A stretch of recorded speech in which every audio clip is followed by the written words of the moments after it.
It's official, baby. Darren Mougey is officially the general manager of the New York Jets. The team announced in a press release he and Aaron Glenn will both be introduced tomorrow at 1 o'clock in a joint press conference to announce them officially as the head coach and general manager, the HC and the GM of the NYJ. But we'll give you a little preview of who the hell this guy is, all kinds of details, and we'll react to the official hiring of Darren Mougey as the next general manager of the New York Jets. Boy Green Daily starts now. I'm going to lose my gosh darn bananas. Boy Green Daily starts now. Zoinks!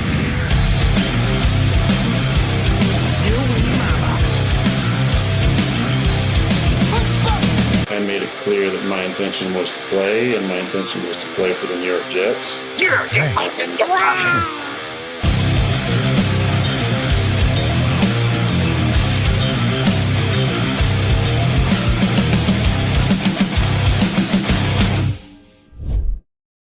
What's going on, everybody? I am Paul Lesnar Jr., a.k.a. Boy Green. I'm the New York Jets digital reporter for Evie.com. Welcome to Boy Green Daily, a daily New York Jets video show, also available wherever you get your freaking podcast, people.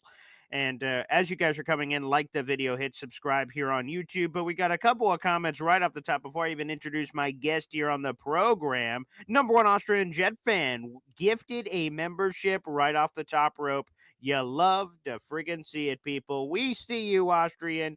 You're doing God's work, baby. But he's not the only one that was in the gifting of memberships move before the show. What about Jimmy Jets throwing a gifted membership in there? Now, wait just a second. Jimmy Jets wasn't the only guy. What about Mother effing Chew Baby here on the show? Boom shakalaka. 3 gifted memberships to the Boy Green Gosh Darn Coffee Club, baby. And it feels absolutely exceptional. Again, YouTube is on another bad day, so we can't read who those members are here on the channel, so I apologize. But we will flip the banner that has been updated. The Boy Green Raffle Leaderboard. Number one Austrian Jet fan has 233 gifted memberships so far this month. Jimmy Jets at 133. Jeffrey at 80. That was a crazy show. And J-Boy at 65. And then for Lillian Big D with 41. We'll keep those going because we're getting down to the final couple days for this particular giveaway. Which, by the way, January 31st is on Friday. Senior Bowl is on Saturday. We'll have some great Senior Bowl coverage this week as well. And then we'll be doing that drawing this week to find out who is our lucky winner of this grand prize pack. And I'll give a shout out real quick for what it is. That is the Aaron Rodgers Nike Atmosphere jersey, heather gray color, $50 Boy Green merch shop gift card, and the custom laser engraving package with Jets logos and Boy Green logos merged together on a variety of items, including license plate, pens, commemorative coins, and so much more. Now, another gift that keeps on giving is my father joining us for some Hop on Pop action here on a friggin' Sunday. Pop? Pop? Hey now, you just need to click the button so I can come on stage. Hey now. Oh, yeah, I thought I did, but okie dokie. Welcome to the show, Pop. It's great to have you back. It's great to be back. It's great to be back. And finally, the Jets have got off the pot. They were sitting there for a long. It's like you. It goes in the bathroom, brings your computer, and watches Titanic while you're going to the bathroom. They finally got off the pot. Okay, getting it right is most important, regardless of how much time you spend on the pot. But yes, shout out to Josina Anderson, who reported on Friday that Darren Mougey was going to be the next GM. But then I heard from a couple of sources with the Jets that they said that we haven't officially offered anything yet. So Josina might have a person in the camp of perhaps Aaron Glenn or Darren Mougey to say, hey, it's happening, even though it's not official yet. Regard whatever is expected. Josina had the expected to get the job, and he did. So shout out to Josina Anderson for that. So it is Darren Mougey. He is the guy that's also how to pronounce the name, Jet fans. We just had Benjamin Albright, our Denver Broncos insider and overall NFL insider on the show, because that is where Darren Mougey comes from. He is the assistant GM of the Broncos. Before we even get started, Pop, we'll replay that clip for people from a couple days ago. That was Benjamin Albright joining us on the show and telling us a little bit more about this guy that is now going to be the next GM of the Jets. This is Benjamin Albright, who covers Denver Broncos every day for KOA Colorado, and also, like I said, an overall NFL insider covering the league. Here's him on Darren Mougey of the Denver Broncos. Jet fans are like, who the hell is this guy? They don't know who he is. He's in there for his second interview today, so obviously a finalist here for the Jets of the GM-ship. Everyone sees his resume. They see the 6'4" body, this big-ass guy that's there. But what else can you tell us being there in Broncos land about Darren? Former quarterback turned wide receiver at San Diego State. Used to room with Kevin O'Connell when he was there at San Diego State. That was his roommate. So there's connections there. Matter of fact, when Kevin O'Connell was a finalist for the Broncos head job that ultimately went to, and I'm going to just roll my eyes here for a minute, so you'll bear with me, Nathan Hackett. Yeah, it was down to Dan Quinn, Kevin O'Connell, and Nathaniel Hackett, and somehow we came out of that with Nathaniel Hackett. There's a saying, and if you don't mind me being crass here for a moment, Please, there was an old saying when I was in the Army that someone that unlucky could fall into a barrel of women and come out sucking his thumb, and that's basically what the Broncos did there. I cleaned that phrase up for you a little bit there, but that's basically what that is. Yeah, I look. I mean, Muji's a good dude. By all accounts, nobody has a crossword, sideways word to say about him. Came up through the ranks, started as an intern, and got through hard work, got himself all the way up to where he is now as just general manager. Got a great eye for talent.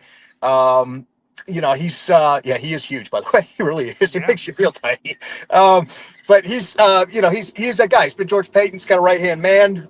Payton saw the talent there and kind of promoted him. And, he comes from the scouting side of the house, not the finance side, which is kind of what you want, in a general manager. There's some of these guys that come from the finance side or economics and all that. Man, this is a football dude. So there is that portion of it. I have no doubt he's going to be successful wherever he goes. He comes with my highest recommendation. That said, please don't take him from me. There you go. So, Pop, great eye for talent. Okay. A football dude at his core. Former college quarterback. Cross pass. Roommates with Kevin O'Connell. That doesn't hurt. Sure. That can only help. What do you mean? Darren Mougey. He's the guy. Yeah.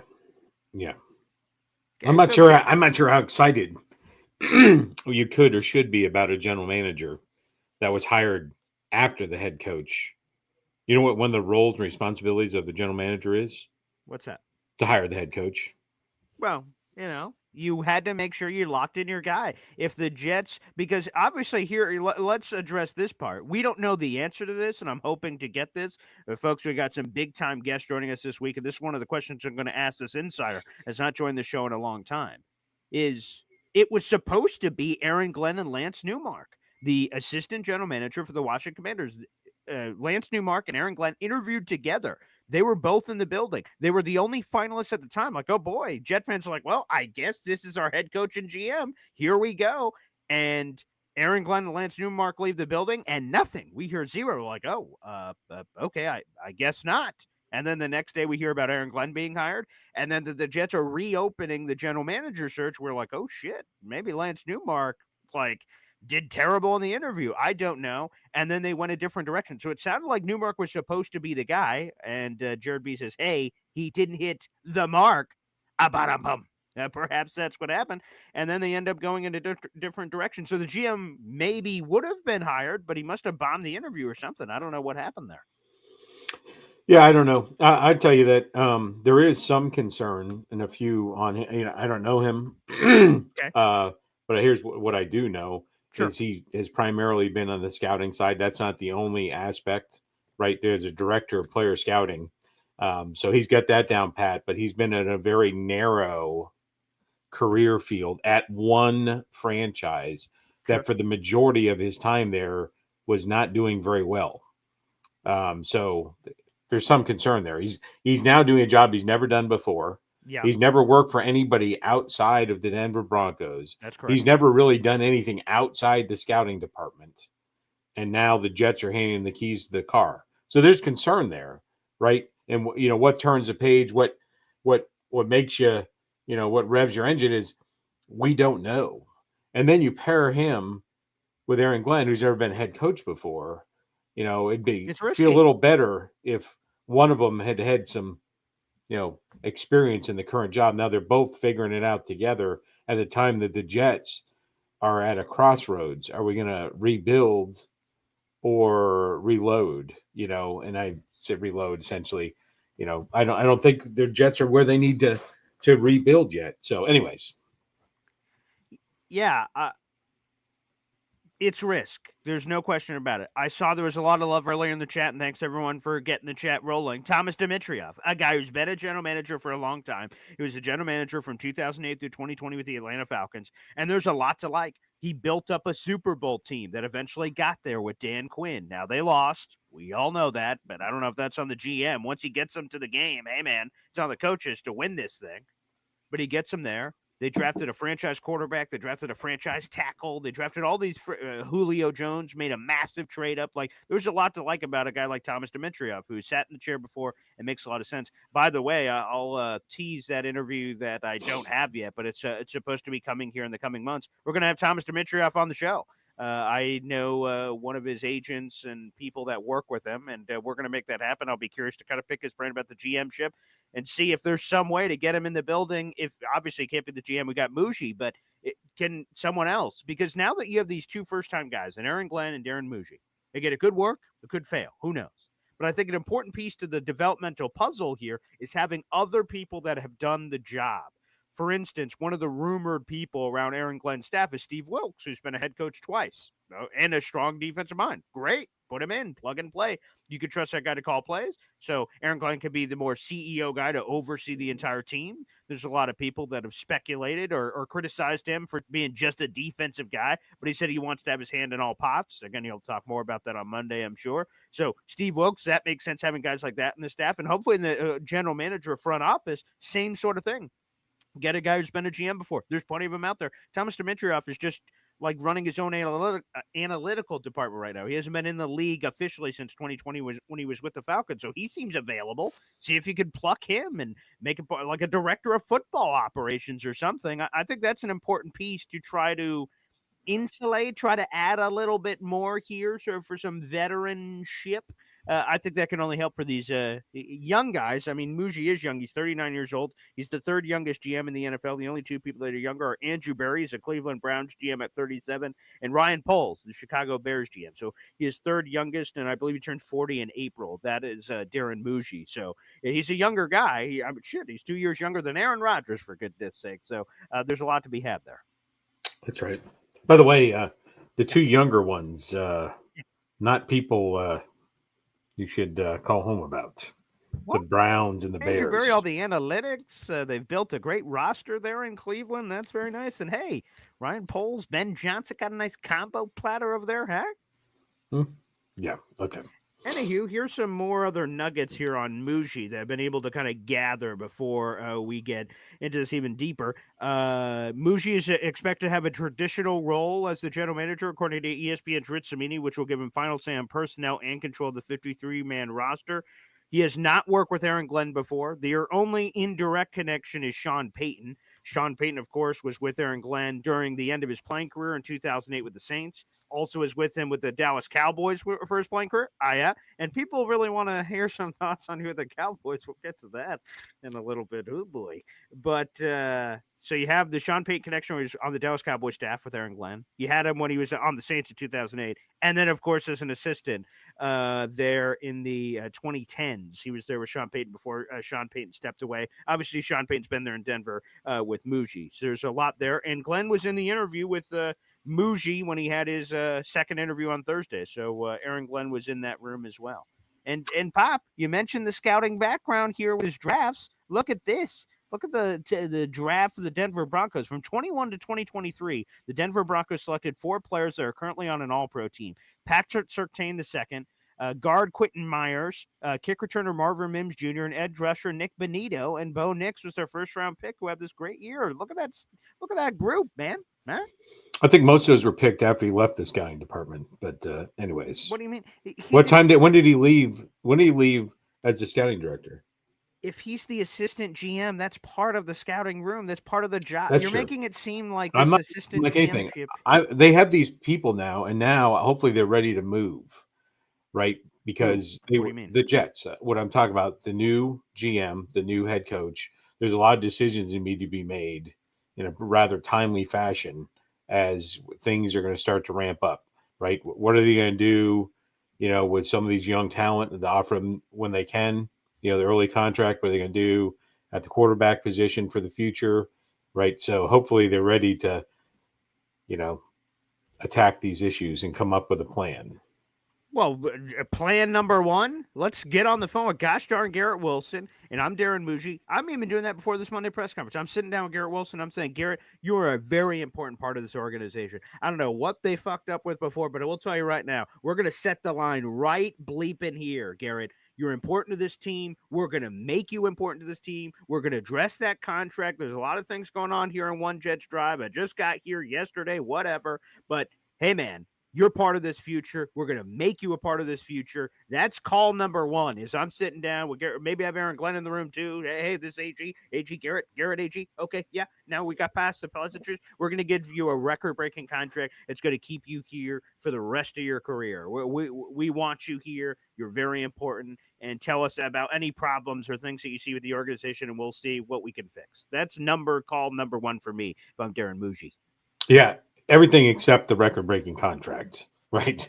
I agree with you that they need to sit them down. They need to be in the front of these things.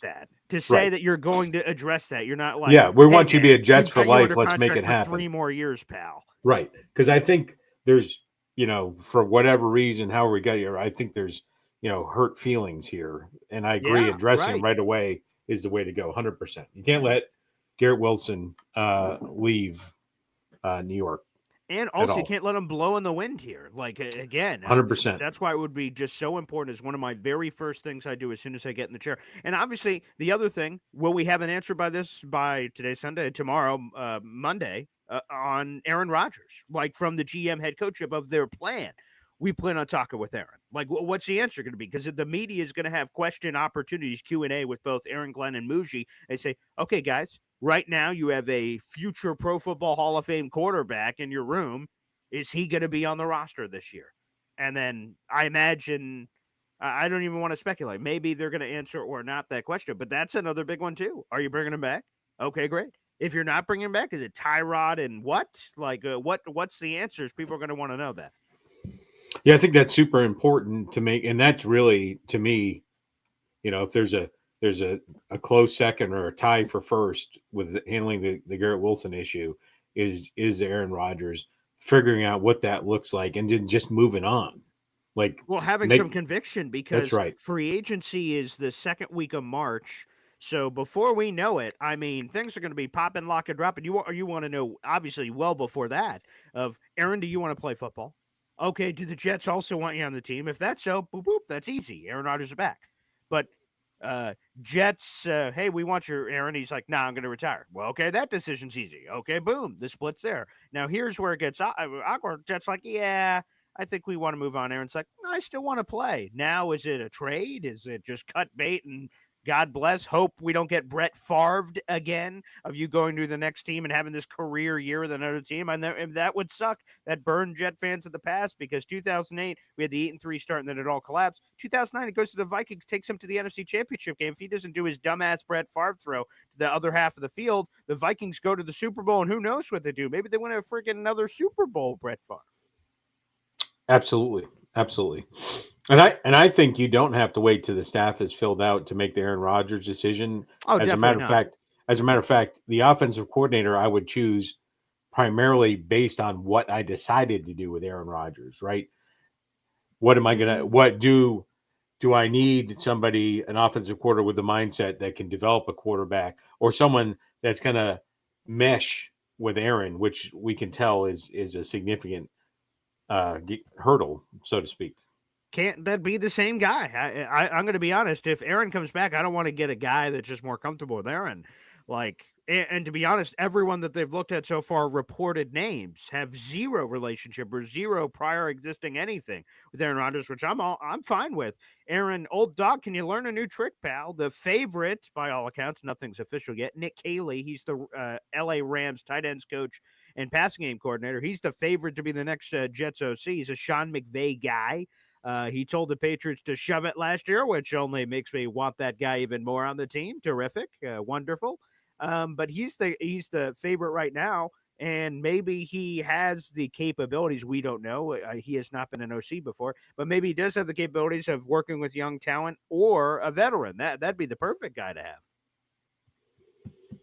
Yeah. Hopefully they make a decision on Aaron sooner than later. And I think does make a difference who you hire the OC, whatever your plan is. I think it's significant to if it's somebody that's, essentially going to come in, and you have to. One is a new quarterback is going to have to learn a new system. Aaron Rodgers, you want him to learn a new system if he does come back for likely 1 year, and because there's a learning curve associated with that. What we thought was going to happen was Aaron was going to, after the injury, he was going to take off because he's very familiar with the offense. Well, obviously that was not the case a bunch of times. So if you don't bring in the right offensive coordinator that has some similar mindset, similar conceptual design for their offense, can you treat that new dog, new tricks, and is it worth it? So that's why I would say that making that decision on the front end is very key for who you hire as offensive coordinator.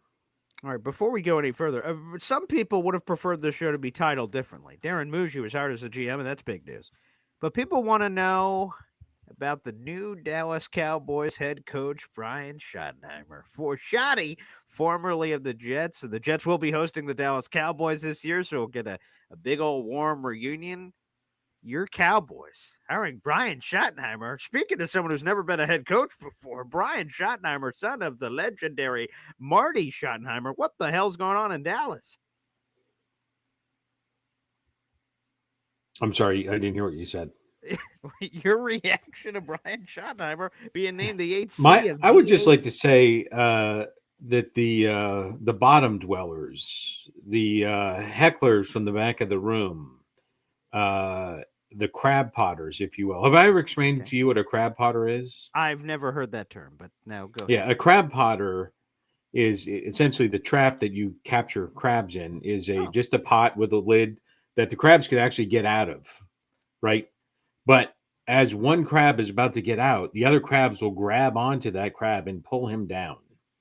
Okay. And so you end up with all these crabs in a pot because they keep preventing each other from getting out.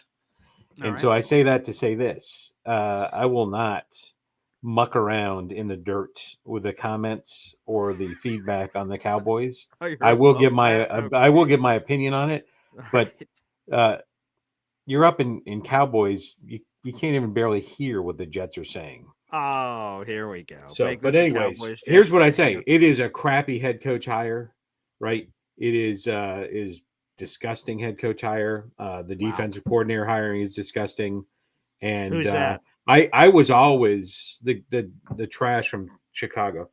I was always right. I have stuck up for Jerry Jones for a long time. For let's see, 35 years. I've told people that this is a guy willing to do whatever he went all in. Everyone can talk crap about Jerry Jones, but nobody has ever taken all their money and bought a Cowboys franchise and then made it into a $10 billion organization. Oh, that right? all in your the NFL. The NFL is where it is today because of Jerry Jones across the board. He's a Hall of Famer. Unfortunately, this is where it may be truly time for him to move on. If he made this decision, then I worry more that it was his son, right? So anybody that I'm more concerned that it was his son who made the decision, because at some point Stephen Jones is going to take over, and if his son had significant input, that maybe it wasn't Jerry, it was his son. One of the things. Yeah, go ahead. Yeah, one of the things, if you watch Landman, right, episode 9, season 1 of Landman, Jerry Jones was on it, talking to the character, but he was playing himself, and he talked about one of the, biggest things for him is that he wanted to work with his family. And that was a huge part of when he bought the Cowboys. He was going to bring his family in, and then realize that it was a family effort, and it was a big piece. And I imagine what he said, it was a television show, but it was reality, right? It's really if his wife designed the inside of whatever they call it, AT&T Stadium. You were there, right? it's like an art exhibit. It's like crazy. And his son is right there. So I would say my only concern is his son, if he's the one that made that decision, because nobody was asking to interview, Schottenheimer. Nobody's looking to do it. So yeah, it's disgusting, and I wish they hadn't done it. And they probably should have brought, should you have even let Mike McCarthy leave? And so I would have kept him. And so yeah, the whole thing's a shit show. So, anyways. Well, the thing I wanted to ask is, it seemed to be a problem with the entire hiring process, because, once you look at the result, you go, well, let's go back to the process who they interviewed. Outside of Robert Saleh, Jets legend, outside of him, everyone is from one Cowboys drive. Even if they've left for a sabbatical and have been over there, they were Kellen Moore, Deion Sanders, Brian Schottenheimer. Jerry didn't really seem to do an expansive search here. He went to a couple of his Cowboys buddies he knows, and then Robert Saleh, and then he made a decision based on that. Like, they didn't really do a thorough search here, it seems, from the get-go. Right. And I can only imagine that this was the plan all along. Now, why they did what they did, the whole process has been awkward about how they denied the Bears for Mike McCarthy. Maybe they really, I can only imagine Jerry Jones no one may not like this decision, his viewpoint on it, but the bottom line is this was always his backup plan. And then at least it was less veiled. It was more veiled than the Patriots when they hired Mayo, right? Like they circumvented the Patriots did something that nobody even knew that was okay. Right. Like we wrote on a piece of paper, and we put it in, underneath our pillow that says, when Bill Belichick retires, we're going to be able to hire Mayo. Like nobody knew that was a thing. No. Until some loophole in the thing. So yeah, okay, they followed the rules, but the Cowboys, right? They very similar to the Patriots the second time. They skirted the edge of the rule, right? The Patriots did the bare minimum, and so did the Cowboys. The difference was the Patriots ended up with a viable Mike Vrabel, right? Former coach of the successful head coach. I think they're going to be great there. And the Cowboys ended up with a shit show. So yeah. Again, it's just that part to me was just a little strange, but that's who they ended up with. I can't remember the additional point I was going to make on it, but it just is was just odd. It was that was it. So earlier this week, before it's official, there was a report that came out from a Cowboys person, Clarence Hill Jr. said, "Oh, Brian Schottenheimer's the guy. He's going to get hired on like Friday." He predicts that earlier in the week. And then the Cowboys immediately come out with their own thing and say, whoa, we're still doing a search here. Let's not jump to any conclusions. That was that they got out to all their, the media people like of the NFL networks will hear that nugget from the Cowboys and then immediately parrot that out to social media. And they said, whoa, we're doing a search here. And then they ended up on the Brian Schottenheimer thing. So it seemed like it was more a PR perception thing is what they're trying to get around to sell this, this long time. Like, for instance, I don't even know what this quote means from Jerry Jones where he said, everyone knows Brian Schottenheimer is an assistant coach, but he's a Dallas Cowboy, and his time is now. It was something like that. I still don't understand what that quote means, but either way, we'll see. Again, that's one of the games we're thinking about, Pop. Jets Cowboys 2025. Do you still feel that way or no? Of course. Yeah. Oh. I mean, regardless, the Cowboys have one of the top three players at multiple positions, right? All pros at multiple positions that were hurt this year, significantly hurt, right? You have Micah Parsons, Dak Prescott, and CeeDee Lamb. You start off with a team with three of the best players at their position in the league, I think you have a good chance. Do I like this head coach hire? No. And just for the fans out there that have their head up their ass, Lamar Jackson, who everybody loves, and who won the MVP last year that he should not have won, with Dak had better stats, right? Has one more win, has one more win than Dak. Dak gets crapped upon. It's never mentioned how bad Lamar Jackson is in the playoffs. And he gets like a free pass somehow. So, anyways. Hey, real quick, before we move on again, folks, Jets hire Darren Mougey, he's the next general manager of the New York Jets. He and Aaron Glenn will both be introduced in a joint press conference. That'll be live streaming. You guys can watch that tomorrow on the Jets social media channels. That'll be at 1 o'clock. We'll be doing some coverage on it. Obviously, we'll have a Boy Green Daily tomorrow morning. That'll be draft inspired. And then later in the day, we'll do stuff on the Aaron Glenn, Darren Mougey presser. So keep an eye out for that content coming up. Also, again, another plug on Thursday, we're going to have Phil Milani. He used to cover the Denver Broncos. He's done multiple interviews with Darren Mougey. We're going to have him on Thursday to learn even more about him. I'm very excited about that. And we got some other big ass interviews coming this week, people. So make sure you like the video, hit subscribe. We're doing 2 giveaways. One for subscribers. That's free. That is absolutely free to do. So subscribe to the channel. And once we reach certain mile markers, as we're chasing 10,000 subscribers, we're going to be giving away some autographed merch to one lucky subscriber. Could have been an old subscriber or a new subscriber. It'll be drawn at random. So once we reach 7,500 subscribers, we'll be giving a piece of autographed memorabilia that's been signed by 2 former New York Jets first-round draft choices. I'm very much looking forward to that.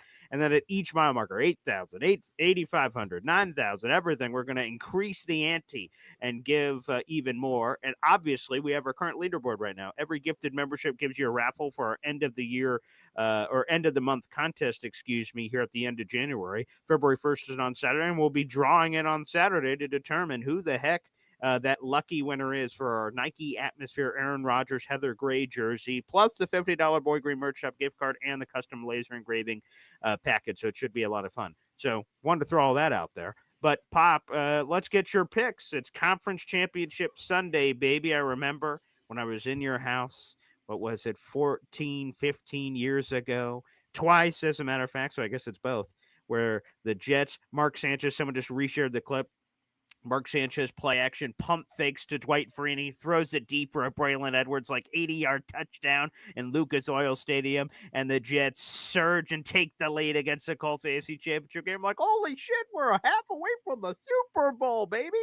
Yes, good times. So Conference Championship Sunday, we were there on the doorstep just a handful of times. Some good memories there. So we got 2 games today. We've got Eagles Commanders at 3 o'clock, the NFC Championship game. I'm sure you'd rather a bomb explodes for that one, my NFC East compadre. And then, of course, 6:30, you have the prime piece of meat right there for the 4th time. Only 1 time short of Tom Brady and Peyton Manning. They only met 5 times in the playoffs in their history.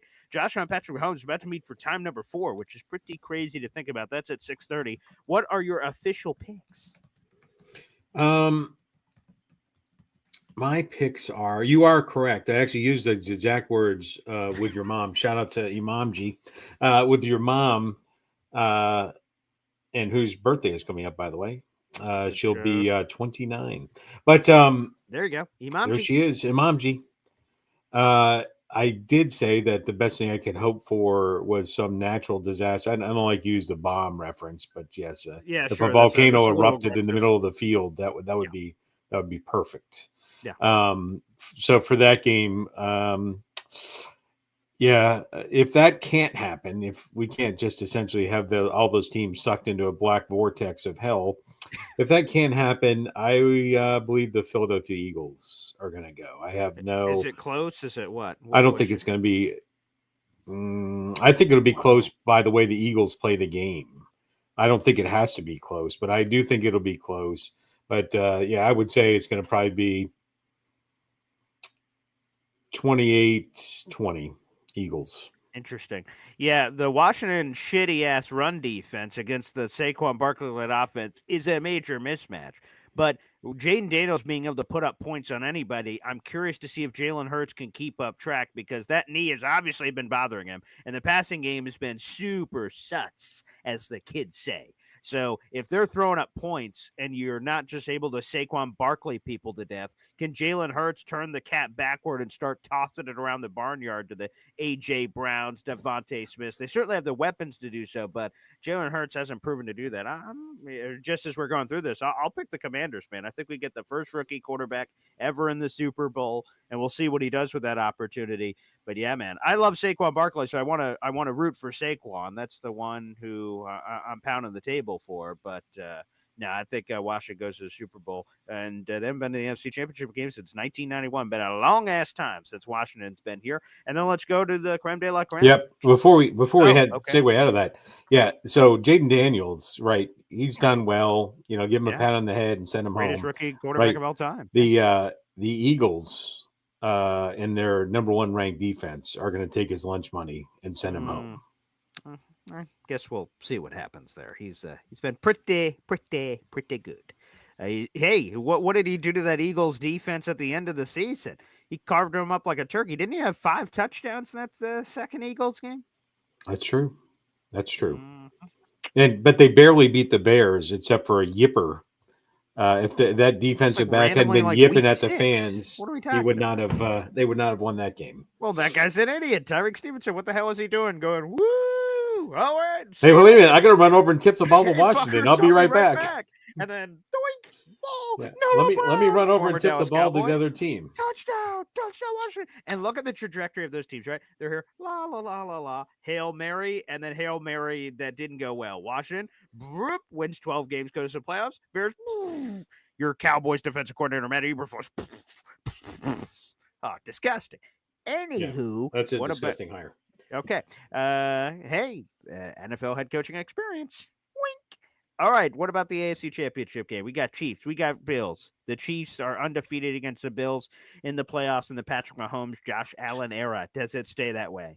Yeah. So you see those memes on social media of the people and who they're rooting for, the United States, and like there's this little spot that's rooting for Kansas City, and then the rest are for Buffalo. Yeah. Kind of like the voting chart from the last election. But anyways, but a ding. But seriously, I think that's off. And so I think also it would be the Kansas City Chiefs with that little circle around Kansas City, and then it would be New York, right? Would be rooting for the Chiefs. I want to make this fucking clear because apparently that's been, right? Everyone's been writing the graphic. Yeah, it should. Yeah, I'd have to be dead. I'm not fucking rooting for the Buffalo Bills. Fuck that. Hell no. But God, no. But yes, my selection, is the Buffalo Bills and the MVP, Josh Allen. Oh Jesus. Okay, give us the. And I think it's last second. What are we getting? I think it's it all depends. All right. When the 16 members of the Kansas City Chiefs line up against the 11 members of the Buffalo Bills on the field. I see. We wonder how many plays are. Listen, you can say what you want. You can hate the Buffalo Bills, but to blatantly ignore and I don't know how the refs, like how the NFL is not doing anything, but I don't know how the other teams are not, like there's something going on. Multiple times a game, little squealy bop, run to the sideline and slowing down and then doing some bitch flop. Anyways, 100%. I'm going to go with a similar type score, 28-20 Bills over the Chiefs. But I would not be surprised if the other 5 members of the Kansas City Chiefs wearing a different uniform had some impact in the game. Hand up here, okay? Patrick Mahomes, 1,000%. When he's running to the sideline, slows up to see if he can create contact, and then he flops his body like he just got shot in a movie, and then he tries to draw penalties. There's no question about it. There's nothing I can say. That's true. Josh Allen is Captain Flip-Flop. All the time, he'll get up in people's face, and if they poke him, he and then flies to the ground and looks at the refs all the time like, what the hell? What's going on out there? So he's Captain Flip-Flop too, but here's the fact of the matter on the pick. I'm picking Chiefs Kingdom, obviously, because screw the Bills. But this is what I think is going to happen in the game. The Chiefs are it's either going to be early where they go up, or it's going to be late they go up. And the Bills are going to be like, oh boy, here we go again. We've never beaten the Chiefs in this Josh Allen, Patrick Mahomes era. And now the Chiefs have just gone up again, and they just have our number. They know how to win. They've won 2 Super Bowls in a row. We've never won a Super Bowl. They have a chance to make history. A potential winning 3 in a row for the first time ever. Oh boy, here we go. I think Chiefs are inevitable. They are Thanos. They are going to absolutely win I think the whole thing, but specifically, I think they're going to win this game. And by the way, Pop, you're a popular guy. First off, Jimmy Jets just gifted a membership, baby. We love to see it. Here quickly for Jimmy, that is 134 gifted membership so far this month. We appreciate it. And sometimes people gift memberships for a lot of different reasons. They just, enjoy the show, like supporting. Jimmy Jet said that specifically was for. We had a jump in comments here. He said that was specifically for Pop's bitch flop comment. It yeah, that's worth a tip, a little throw a coin in the hat. That's for the Pop's comment on a bitch flop. Which shout out to Jimmy Jets, and shout out, by the way, number one Austrian Jets fan is not effing around. Yeah, right. He's like, he's like eliminating all doubt as to who's going to win the Boy Green raffle for January. Yeah, he's gonna go.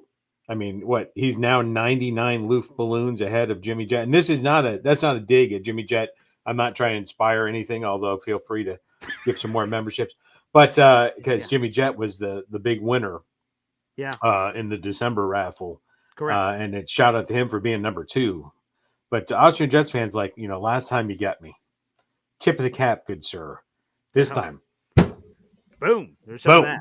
Yeah, dropping the hammer. He had a 50 spot, and I was like, holy shit, okay, 50 spot. And then we had Jeffrey R come in.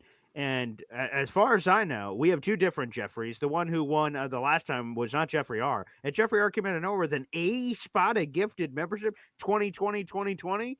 Boom, boom, boom, on a show this week. I was like, good Lord. So people have been getting pretty aggressive. Are you doing something special with maybe an emoji giveaway sometime soon? Is there something going on with that? Because Austrian Jet Fan has been asking about this, and we have some emojis to give away. And yes, we will be doing in a 2, because last month we did it. Whoever gifted the most won that. And then the raffle was obviously at random. So obviously the more raffle tickets you purchase for yourself, the better your odds are, of course, of, potentially winning the whole shish kebab. But it's at random. So even someone that has 1 raffle ticket could have a chance to win. There's no doubt about it. But yes, for the emoji, we will be doing a special on the Super Bowl Pop. I'm sure you'll pop on that giveaway too, and we'll be giving away an emoji, a custom emoji. It's created by Snowball, folks, and I'll throw a couple of them up here real quick that we've had over the course of our wonderful show's history. And this is an emoji only Boy Green Coffee Club members on YouTube can utilize.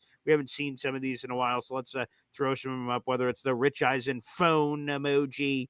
That one goes up. We've got Jared B., and I still don't know what this means, but, it's sort of strange. We got Bubba Badshaw, one of the most badass one Snowball's put together. I mean, we got Easy OC. He hates this one, but it makes me laugh. It's a good likeness. Oh, you think so? Yeah, there you go. Terrence, obviously, who we've had on the show. I like the Terrence one. Yeah, very nice. Johnny Boy with the Trojan horse.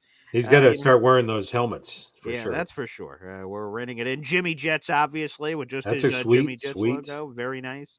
And yes, we've had a lot of great ones, but it is time to reopen, the club, I think. To get over there. Look at that. Number 1 Austrian Jet fan, baby. Says, here, let me throw another and one opportunity. By the way, Jared, leave that sheep alone. Yeah, what is, again, I'm not sure what's going on there, but it makes me want to place a phone call, and not a phone a friend, if you catch my drift. A phone call to a different the SPCA, maybe. Yeah, that may be there. So there you go, baby. So shout out to number 1 Austrian Jet fan. Now 234 gifted memberships so far this month. We appreciate it. So yes, we will be doing an emoji giveaway on Super Bowl Sunday. So we got Conference Championship this week. You get the Pro Bowl break, and then the Super Bowl's the following week. Then we get to see the Eagles at versus the Bills. It's not going to be Eagles Bills.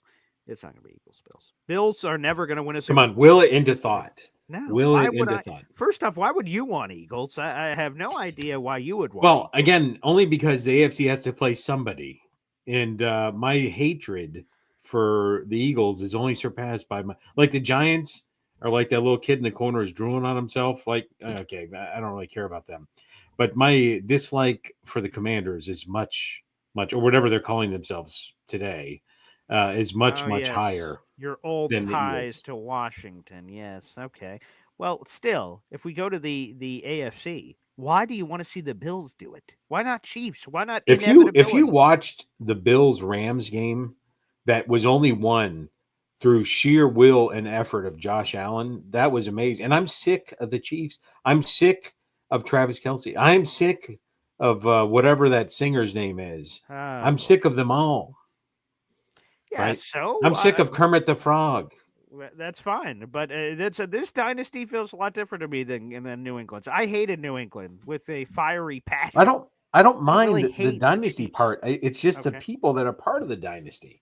Like everybody could get on board with hating Tom Brady and his UGG boots, right? Sure. And his wife, who Yeah. I'm going to stop right there. I was going to say Former some wife. comment. Actually. They're no Former longer wife. together. Well, right. Yeah. I'm going to make some comment about.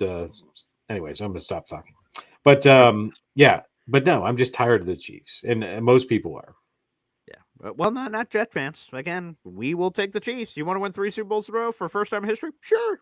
And by the way, just for, I do sports talk radio on top of this beyond it, and it'd be a more interesting storyline to me to have the history. No team has ever won the Super Bowl 3 times. So for someone to even have a chance, which also has never happened, where a team's been in the Super Bowl, and if they win that Super Bowl, that is their 3rd in a row. That's never happened before. I mean, that would be compelling. So yeah, I get it for Bills fans. It'd be compelling to them to win a Super Bowl for the first time.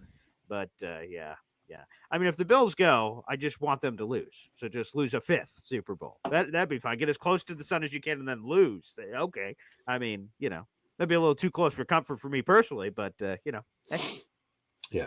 Nobody's ever 4 Super Bowls in a row. No one has broken that record. Well, and lost. Maybe someone could have if they didn't go all Barry Switzer on us. Maybe. If they hadn't spotted 21 points to the 49ers, my parents died when I was 10. You want to talk about that? Well, sorry there, Brian Schottenheimer. Shotty. When's that press conference? When's that one? All right, shut up. Anywho. All right. You ready for some phone calls, Pop? Actually, it's church day. You had to, by the way, shout out to Zariah Luna for her third birthday yesterday, and you did the pre-recorded show on my normal time slot.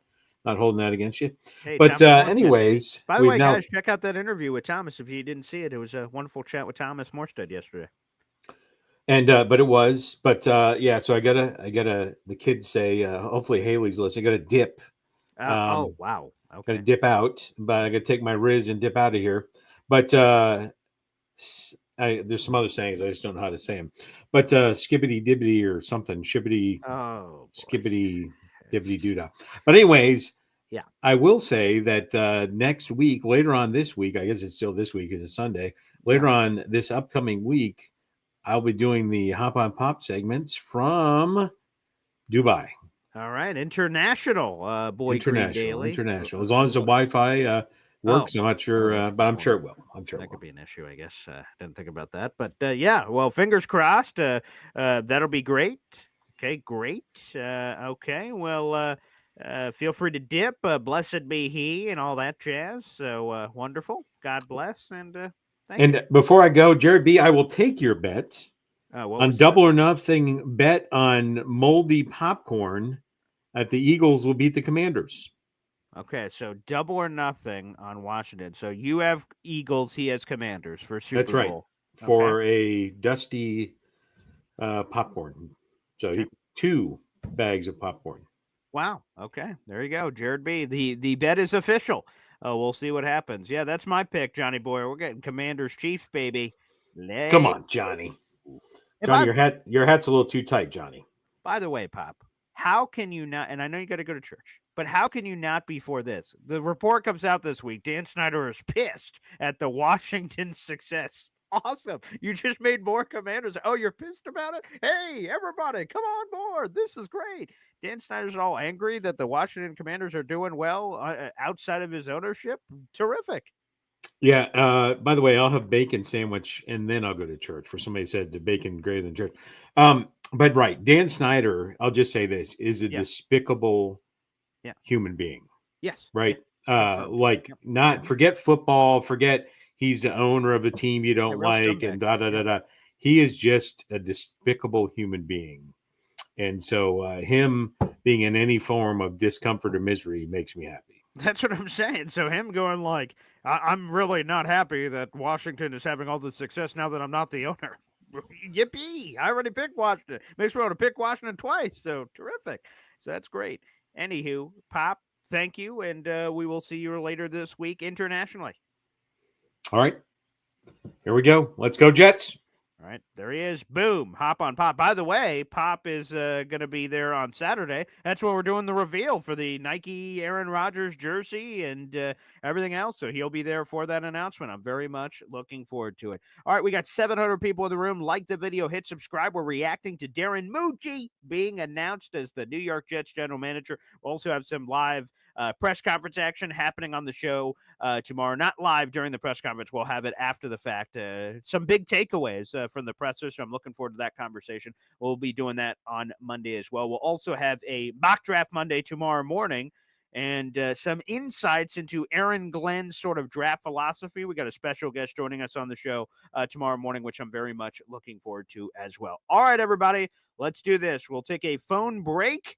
And up next, we'll take your phone calls here on Boy Green Daily. A lot to get to, baby. A lot to get to. Here we go. Boy Green Daily, Boy Green Daily, Boy Green Daily. Talking just football, man. Boy Green Daily, Boy Green Daily, Boy Green Daily. The New York Jets Football Club. Wow. Offense, defense, special teams. Watch the Super Bowl season with Boy Green. J-E-T-S. Jets. Shout out to Hep Baby. He's one of our favorites. Watch the Super Bowl season, which we'll be doing in just a few short handful of weeks, baby. Again, folks, remember, like the video, hit subscribe. We're doing giveaways for all our Boy Green Coffee Club members, so people that go that extra mile to help support the show with gifted memberships, we appreciate it. We're also doing it for subscribers right now. At this very moment in time, we have 7,245 subscribers. We're 245 subscribers away from our big giveaway. For one lucky subscriber, we're going to give away a piece of Jets memorabilia. It's been autographed by two former New York Jets first-round picks. One lucky subscriber will get there. So if you're watching the show, you're not subscribed, subscribe right now, or tell your friends and family. Get us to 7,500 as quickly as possible. That means more giveaways to come, baby. So make sure you guys take full advantage of that while you're watching. We're trying to get to 10,000 subs as quickly as we bleeping can. Let's go to the phone lines. We got Hep joining us on the show right now. What's up, Hep? Good morning. Hey, Paul. Hey, do you think if some people put put your program on their Facebook page, that might increase some of the subscribers? Absolutely, yes. Share the YouTube link out. You can do that on Facebook, Twitter, Instagram, everywhere. I think absolutely that would help. Yes, say subscribe here and drop the link. Absolutely. Oh, awesome. I just want to talk a little bit about the difference of the concepts of Aaron Glenn versus Robert Saleh. Okay. Where Glenn is a very man-to-man orientated defensive mind and heavy blitzing and all this stuff, where Saleh was basically let the four guys up front do the work, and they played zone. So what do you think? How do you think that's going to transfer over to our team? And all of it. You mentioned the man-to-man versus the zone blitzing. Aaron Glenn is an aggressive blitzing guy. It's like Rex Ryan level blitzing levels, and Right. Saleh did not like to do that. He wanted the front four to beat you straight up, and in an occasional blitz, like maybe 1 out of every 10 rushes, you threw the kitchen sink on like a third and long, said, "F it, let's just go after him here." So it's a complete philosophy change for the New York Jets. One player that interests me in particular is Sauce Gardner. He's a guy who thrived in zone. That's where he got his picks early in his career, or his pick early in his career. I know I don't want to over-exaggerate.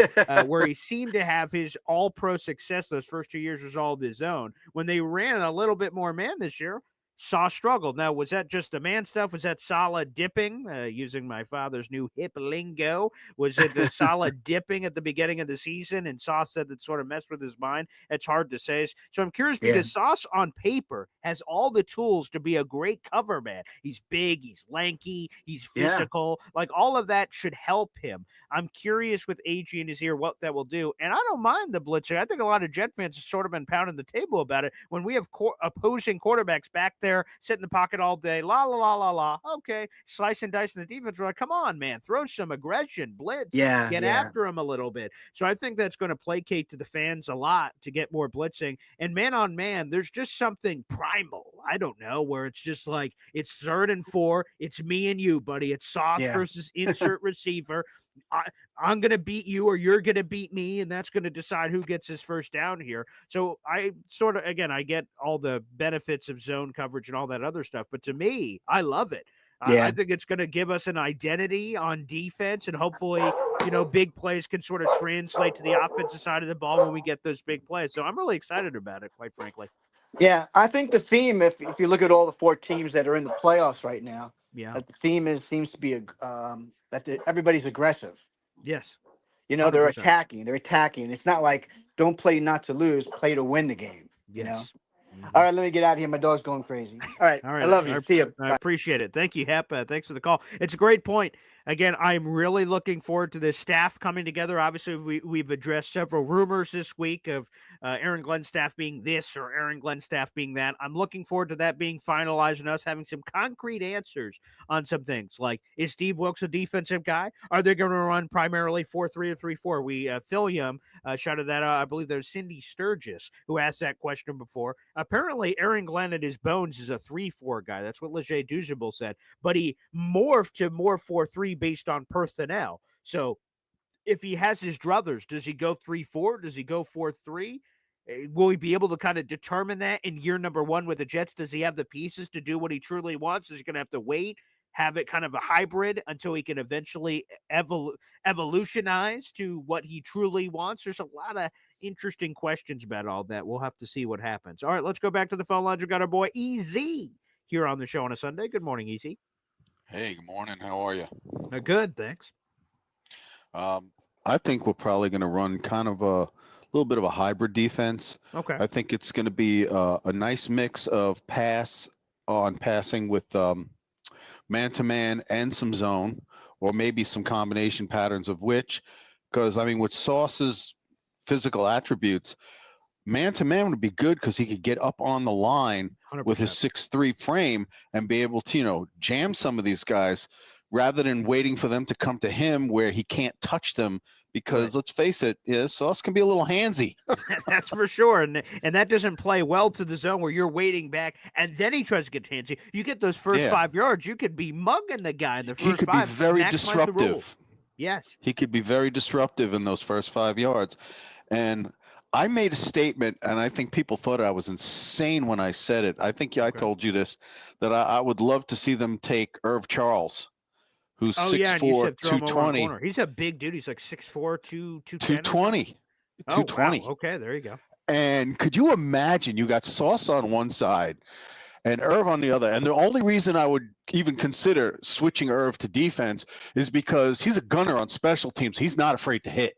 That's true. And he's not afraid to hit. And he's barely played wide receiver, so Yeah, that's the thing. Maybe, put him in on some on some nickel packages every now and then. Hey, like if another team goes with the 5 wide receivers, why have your 2 corners and the rest and the safe, put him in instead of a safety? Because he's probably going to be a little bit better at coverage because he understands pass patterns being an offensive player. I think that could be a really good project. He's still a young guy. What is he, like 24? Yeah, let me see. What is Irv Charles right now? Irvin Charles. What are we at here? He is 27. He's 27. Oh, 27. He turns 28 in April, so a little bit older, yeah. Yeah, all right. Well, maybe old dog, new tricks might not work. Maybe. Who knows? But maybe he talks to the coaching staff and says, I want to get some more playing time before my career's over. I mean, that would make a lot of sense. So, I don't hope know. That's a developmental project they take over. Yeah, guys like Allen are going to think I'm fucking crazy, but Allen thinks I'm fucking crazy anyway. Let me throw this up from Allen. Irv Charles is a CFL player. I think EZ has lost his mind. That's a direct quote. Yeah. Yeah, well. That was an immediate response. Yes. You can tell Allen one thing. Okay. Don't blame me. I didn't vote for him. Have you watched the news? I try. It's everything's so crazy. I don't even try to watch the news anymore because I just like. Anywho, back to football. I think Aaron Glenn's going to be a good coach. Yeah. I think Aaron Rodgers may or may not be willing to take a pay cut, but if both the Jets and Aaron Rodgers want to move on and Aaron still wants to play, you got to trade him, or you got to at least work out some kind of a deal with the team to eat some cap space money, some dead cap money. Sure, right. Just say, look, you can have Aaron just pay us back for some dead cap money, almost more like selling him rather than trading him for another player. Just figure something out. Like, you don't have to give us a pick, just eat the cap. Just free us up, because then this way, when we draft, we'll have more capital to pay guys and maybe pick up somebody. I'm all for that if that's where we go. Yeah. Now, who in the free agent market at quarterback would interest you as a starter? That's a great if question. If Aaron leaves, and I mean, we still have Tyrod. Yeah, we still have Tyrod. But what player is even remotely available on the draft on the free agency board that we could like reasonably trade for at quarterback? I mean, I like Stafford, but I don't know if he's willing to leave the Rams. Well, Tim Boyle is available. He's supposed to be a free agent. Tim Boyle, of the Giants. Yeah, he's a guy who's available. Let me see. I'd rather have Bart Simpson. Hey, there you go. I like that version of Bart Simpson you have on your shirt. I think he'd be. Oh, him and Lisa. It's Bart and Lisa. Go. Yeah.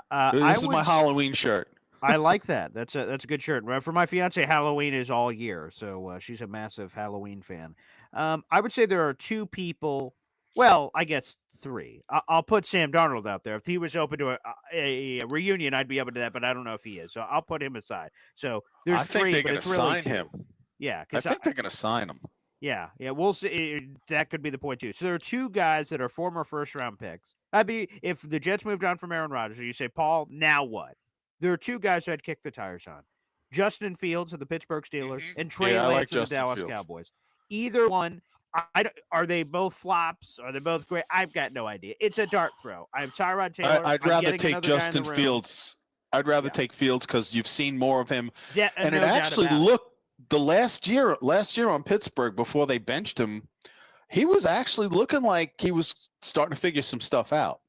Yeah, no. So he didn't look too bad. You're 100% right. It would cost more for Justin, but he has shown you way more chutzpah than Trey Lance ever has. So, but they'd be absolute dart throws. Those would be the two. I don't know anything about Trey Lance other than he was a first-round pick. A lot of people don't know a lot about him. We've barely seen him, so it's hard to know. Does he just stink? Has he not gotten his chance? I don't know. I mean, anyone who makes an NFL squad's good. I mean, there's only like 2,500 players in the world to get to play in the NFL. Yeah. So I mean, they don't stink, but they're not good enough to start. Yeah. One of the other questions I was asking is who else? I mean, what do you think of Cooper Rush from Dallas? Well, I would say this. I think he's got a very. Do you think he's better than Tyrod as a backup? I do not. Oh, okay. I think what Cooper Rush has. I was going to say a low floor, but that's not true. It's like a medium floor. Like I don't think he's got a great ceiling, but he's just kind of a rock solid lower level guy.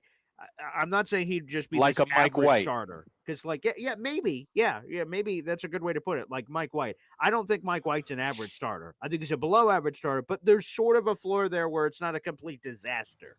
So that's what he is. So it doesn't really tickle my fancy to rush out to get the guys that I mentioned, like Fields. Again, his passive football ability is wildly inconsistent. You can see the bomb highlight plays, but in between are scatter shot accuracy. So that scares you. And then Trey Lance is just super young and talented, but it just hasn't been the potential hasn't gone from the potential to production. It's just been potential, and everyone's got potential. What does potential even mean? It's just bubbling beneath the surface, but we haven't seen anything from it. So again, I will just state from the front. Obviously, these options aren't great, but it is what it is. That's the class we're sort of in here. The other thing, as far as a 3-4 or a 4-3 defense, I think it all depends on this year's draft. It So could if we be, get that, sure. if we get that other really good interior lineman, what's his name, Mason Graham, Michigan. If we get Mason Graham, I think you keep it more towards the 4-3. And if we Correct, can yeah. get that edge rusher that they're talking about, I keep forgetting his name. Abdul Carter. Yeah, if we get Carter, then you may want to morph it back into a 3-4 and just put Williams as the nose. Could be. Because I would even consider putting getting Quinnen at the edge, and then you get some big fat Sione Pua looking motherfucker, and you put his fat ass in a the Haloti middle. Nada. Yeah, exactly. Haloti, a great example. Put like a Haloti Nada type in the middle. You get Abdul Carter, maybe Quinnen Williams, who did a little bit of edge this year too. That would be You put sort of Jermaine fun. Johnson back at linebacker. Standing linebacker, correct, and then and McDonald at linebacker. Yes, right. Maybe McDonald, maybe McDonald or JJ as one of the ends, and whichever one doesn't play end, you put them at outside linebacker.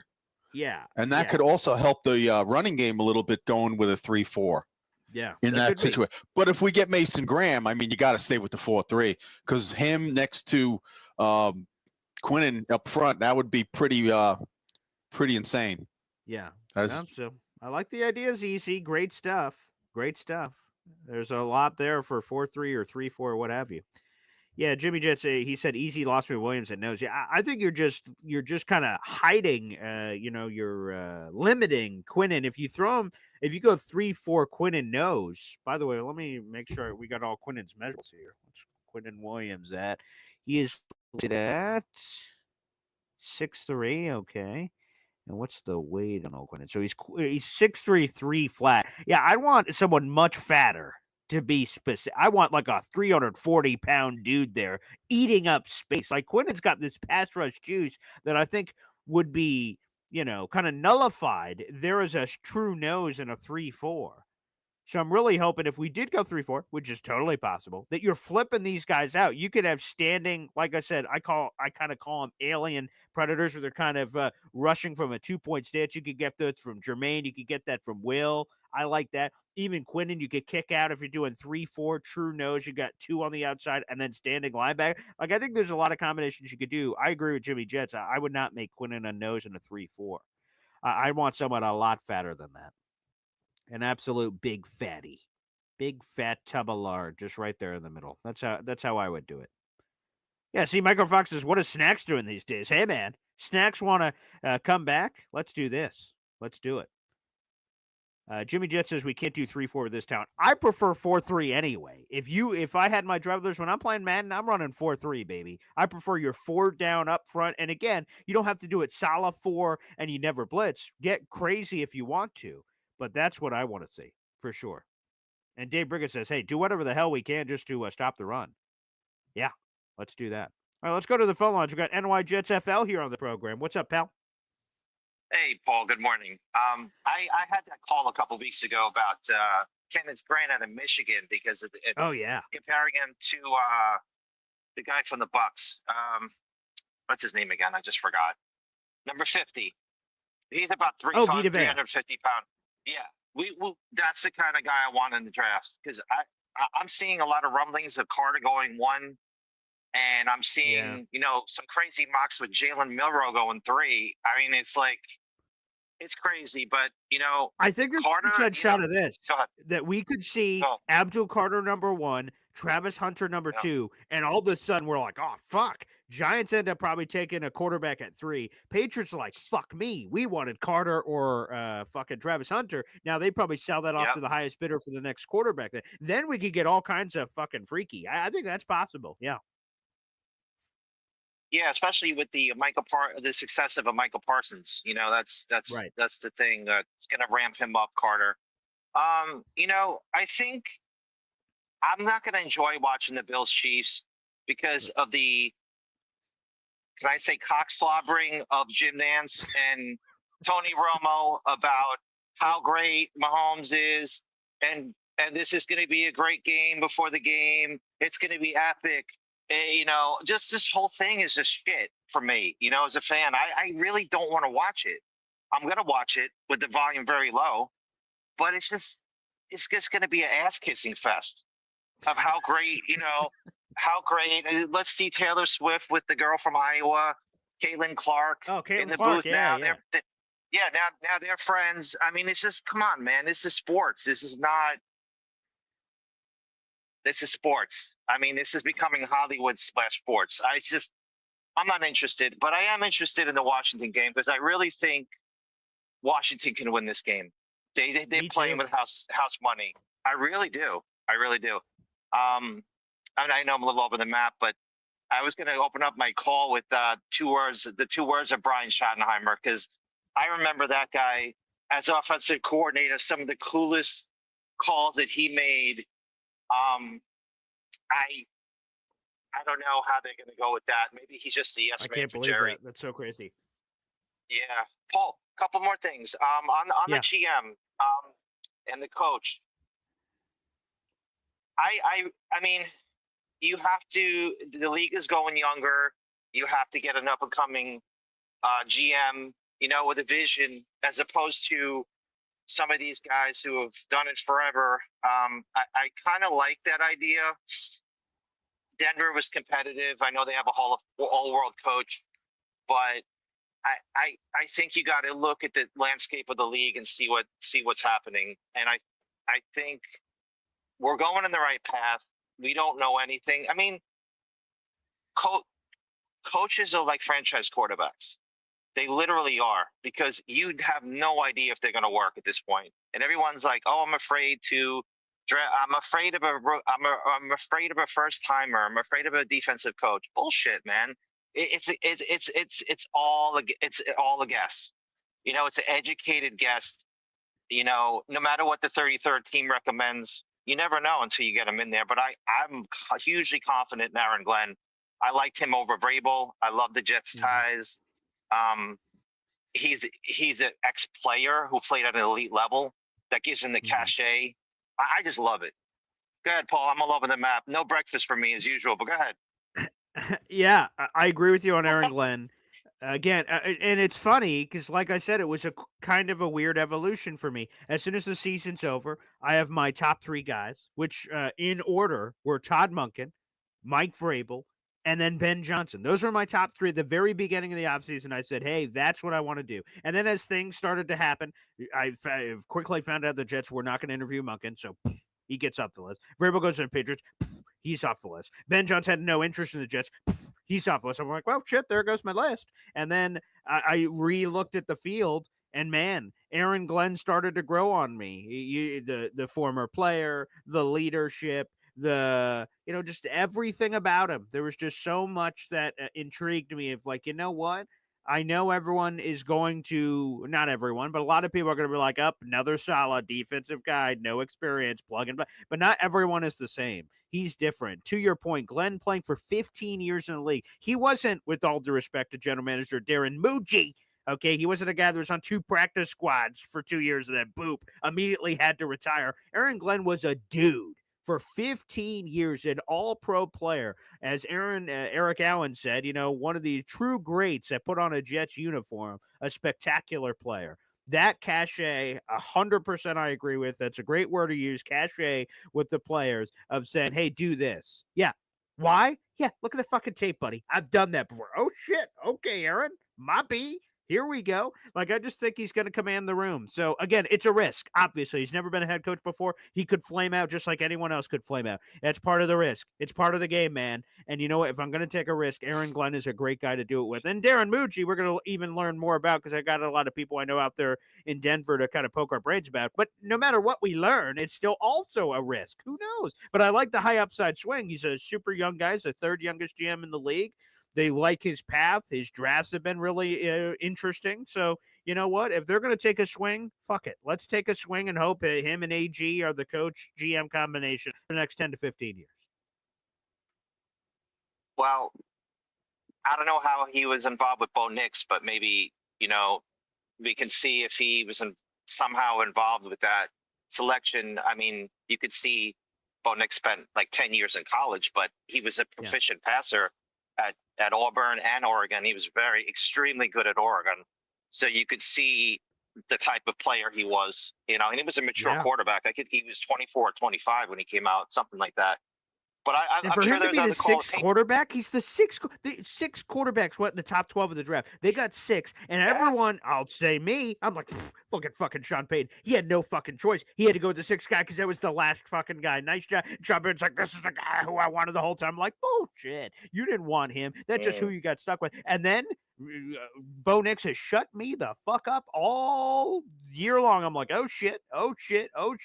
After the first run, after that Jets game, apparently the Jets are the one that sent that rocket ship to the stars after a 60-yard passing day. I'll say, it's like, wait, this is how you play football? Okie dokie. Apparently the Jets could do that for people. But no, that's it for me, man, is that part of it was really exciting. So hopefully they have a secret touch or something on these guys. Paul, I appreciate your time. Enjoy the one game I'm going to enjoy, because I'm not going to enjoy the second game. The volume's going to be way down on that one.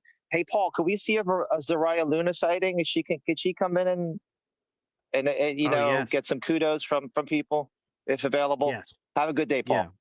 I appreciate that, NY Jets FL. Yes, if my daughter Zariah Luna wakes up, I will 100% bring her on camera. She's the real star of the show anyway, so we'll see. I can hear. I know when she's awake because I hear boom, and I'm like, and I hear little feet, and they're running over here. All right, let's go back to the phone lines. We got legend, Mr. Fulton Mraz here on the show. What's Hey, up, good morning, Paul. How are you? Hey, I'm doing great. How you doing? You get some big news to share? Yeah, I got 2 basketball tournaments today. Oh, nice. Yep. What position do you play? I played defense in Sinu. Oh, wow. How tall are you? Mm-hmm. Pretty tall. Okay. Like how tall? Do you know? Like 5'7" or something. Hey, that's taller than me. So, as far as I know, you're a center to me. Yeah. Yep. Well, good luck with that. So we play our first game at 2:30 today, and then we play our next game at 4:30. Oh, wow. In Crawfordsville. That could be tough on the NBA schedule when you get the back-to-back games. That could be real tough on the body. Are you going to be, well juiced there with some Gatorade and whatnot? Yeah. Yeah, I'm gonna have some water and do that pretty much, and nice. It's gonna be a long day for me, and especially it's gonna be at Wabash College. That's where we're playing at. But we're called the Have the County Chargers, so. Okay, go Chargers. We'll be rooting for you. Thank you so much. All right. Well, thanks for calling in, buddy, and good luck with your basketball games, pal. 5'7" center. Hey, it's taller than me, man. Hey, I'm 5'3" on a slanted hill. Yeah. Not tall, pal. Not tall at all. Anywho, let's go to our next caller here. We've got the legendary chef, Kevin Gilbert, here on the program. What's up, chef? 5'3" on a slanted hill. That's a good one, man. Appreciate it. Good morning, man. How's everything going with you? Hey, I mean, exciting. It's a new era. I can't wait for the pressers tomorrow. I'm curious to hear what AG and Muji's vision is for the team. That's incredibly exciting. We're in the middle of the morass of 14 years of missing the playoffs, the longest playoff drought in team history, longest drought in North American sports. I'm sick of knowing these fun facts off the top of my head. I want to start a new era, man. So I'm hoping these guys are the right guys. Yeah. Just hearing that stuff, man, gives me anxiety. All these years that we missed and just pathetic performances on the field. Just it's I mean, to be honest, man, Australian Jet fan. To be honest, man, like I could only like really get involved like emotionally in a year. I'm just speaking for myself, man. It's been way too long of just ups and downs with Upchu,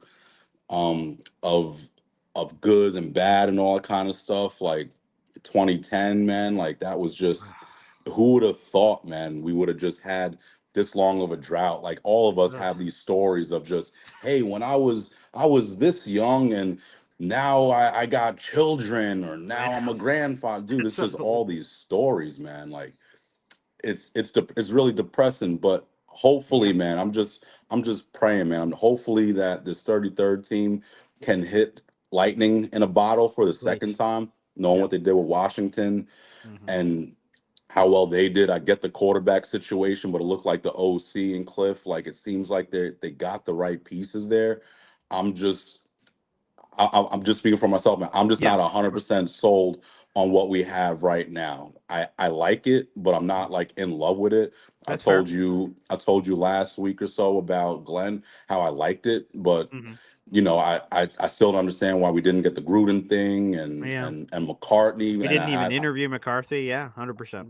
but with McCarthy, when as we discussed, man, it was almost like I think maybe he felt maybe slighted some bit Could have or been. whatever, Could have getting been. sloppy Totally. seconds or Yeah. so. Yeah. And then maybe like the Jets people just thinking like, you know what, like we, you know, we don't really want to reach out to him because he might just, you know, shut us down. And how does that look Right. That or looks bad whatever? for sure.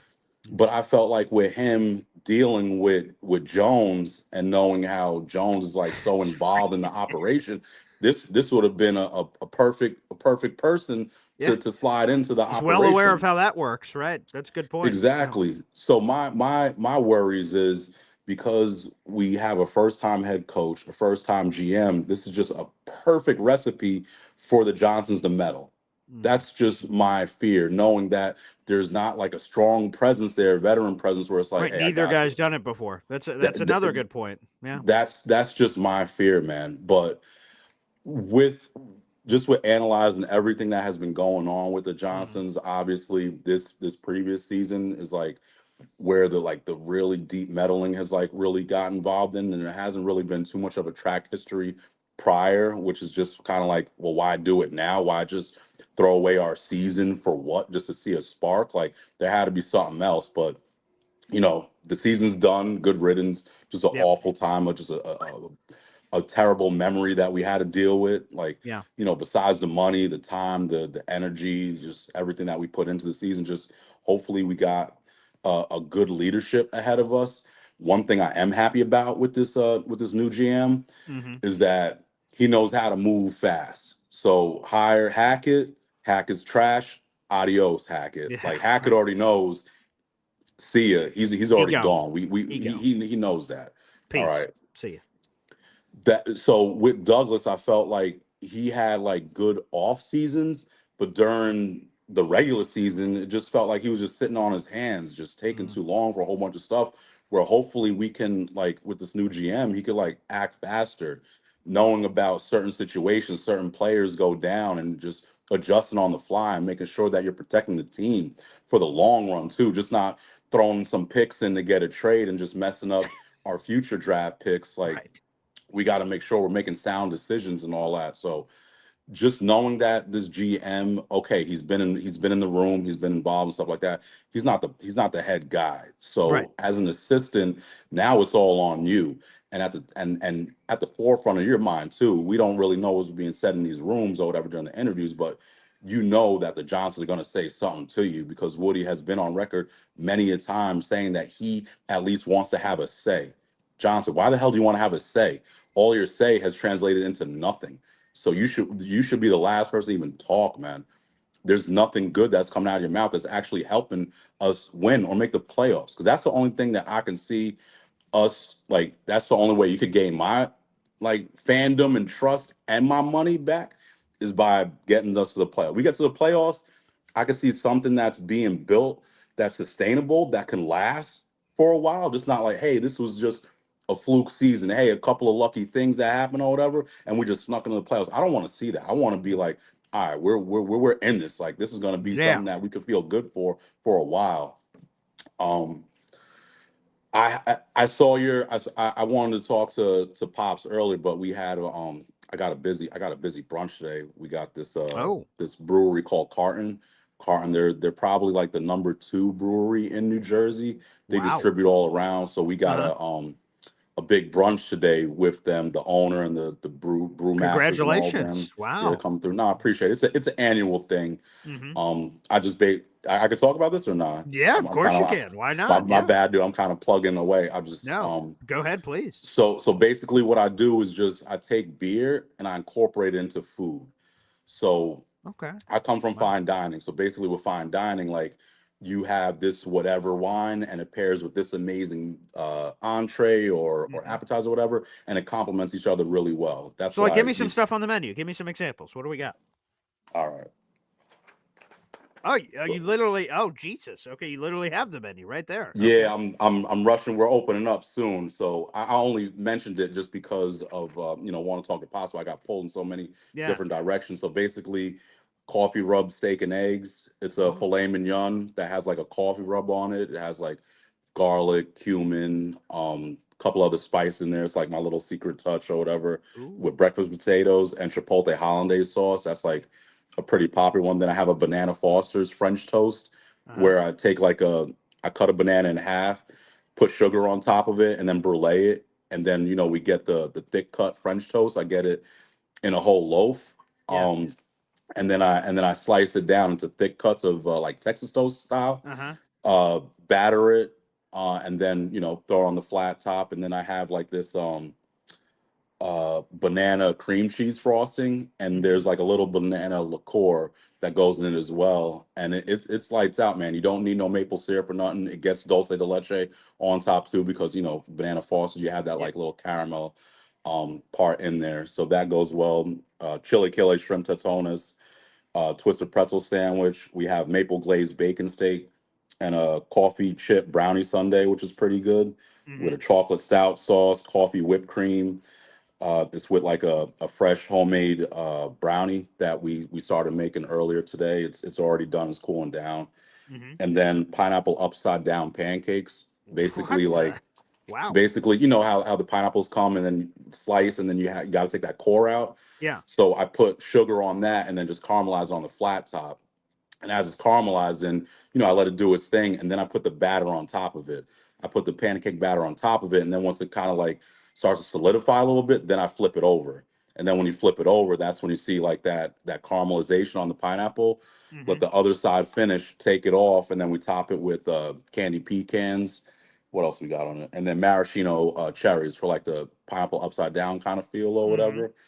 So that's just a pop up. That's just a pop up brunch thing that we had today. It's a mixture with carton.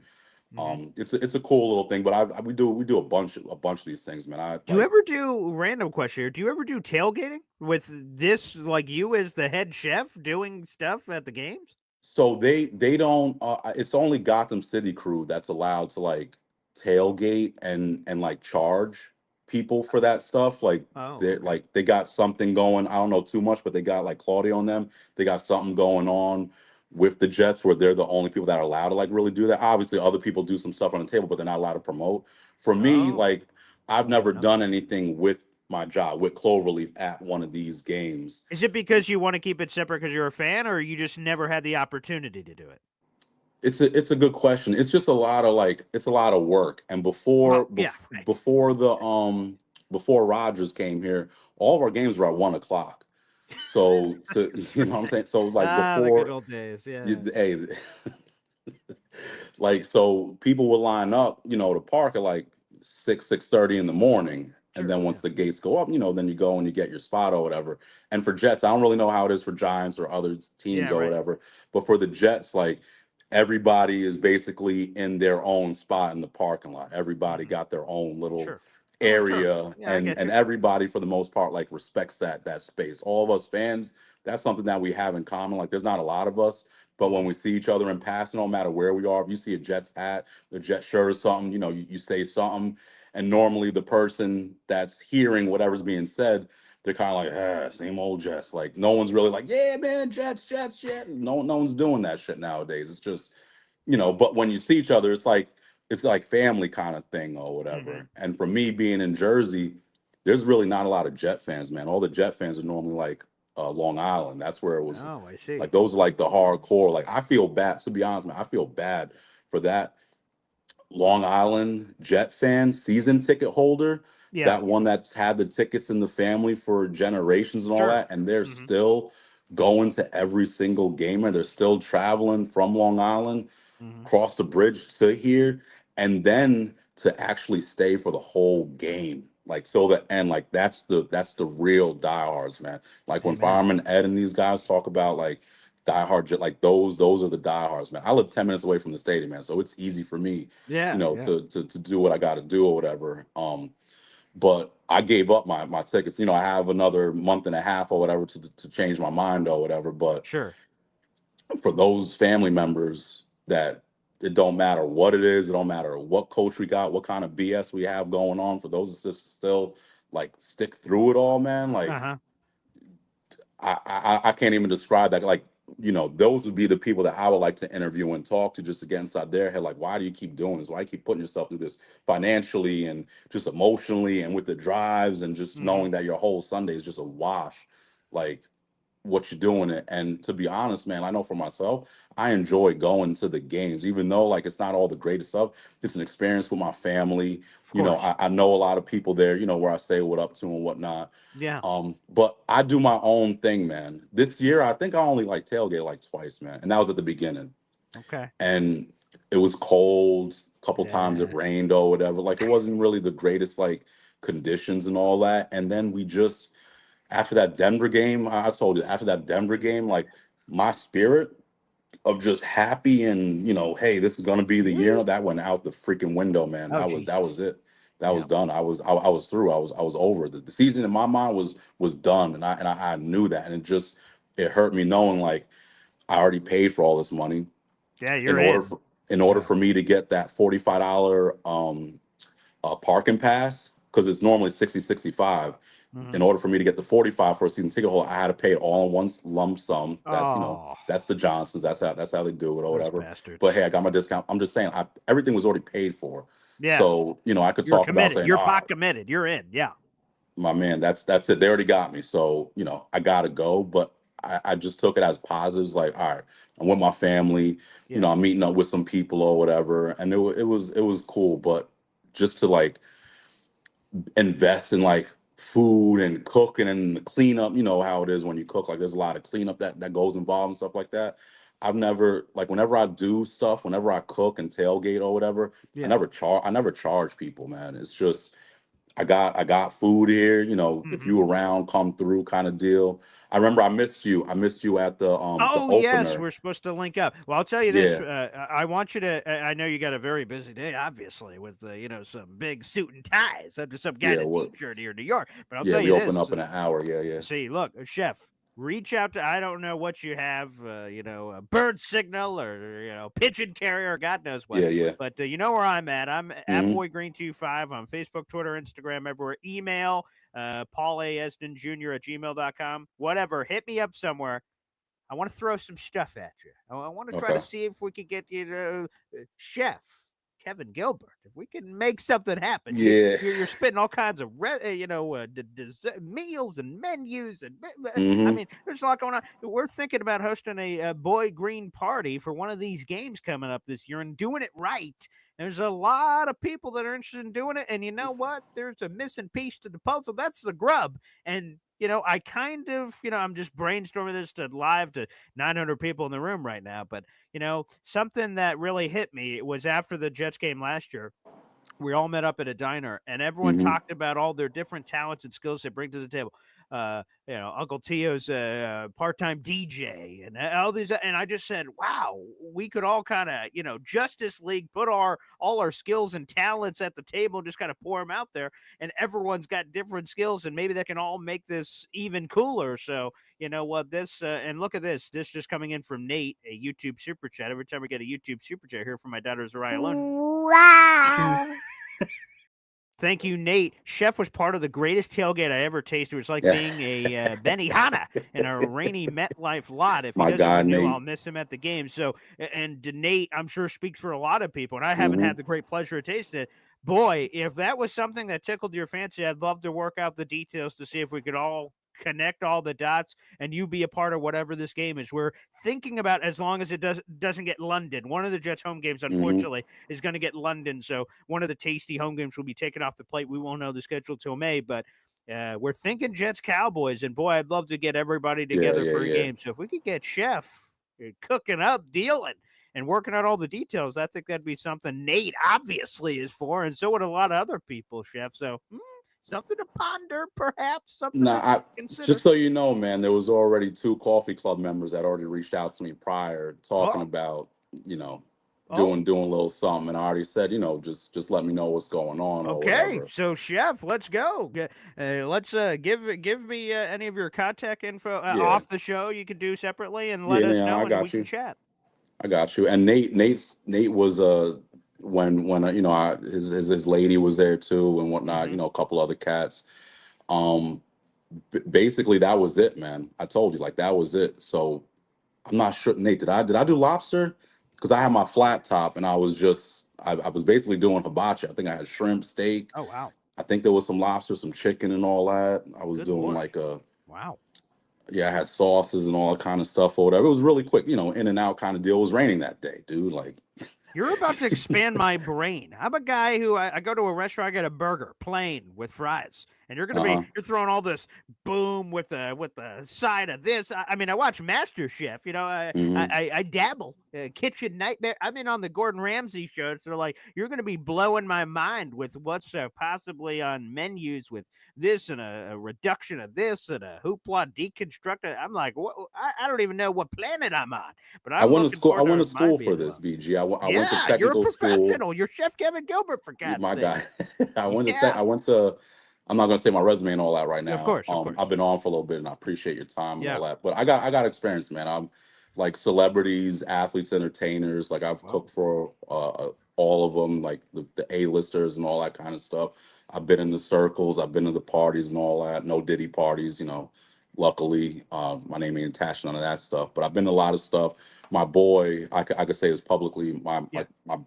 The godfather of my son, Courtney Harris. He was Hmm. Carmelo Anthony's chef when Anthony was with Oh, the wow. Knicks. Yeah. So I met Anthony. I met the whole family. I was able Hmm. to cook for them a lot when he had his knees scoped and everything like that, and Hmm. then was basically done for the season. I was over the crib cooking and whatnot. I met Lala. She got a laundry list of A-list friends and all that, and was able to, Damn. kind of just meet. Now, it ain't no thing like I'm sitting on the couch talking and all that. Like, it's Yeah. not that, but got to small talking and everything like that. But it's I like what I do being in the restaurant. Like, I had people Yeah. talking about, hey, I why can don't hear you the do a food passion. truck? Yeah, why don't you do a food truck or this and that? Like, I live in Jersey, man. I don't Hmm. do the food truck in a bubble coat or whatever. I can't do that.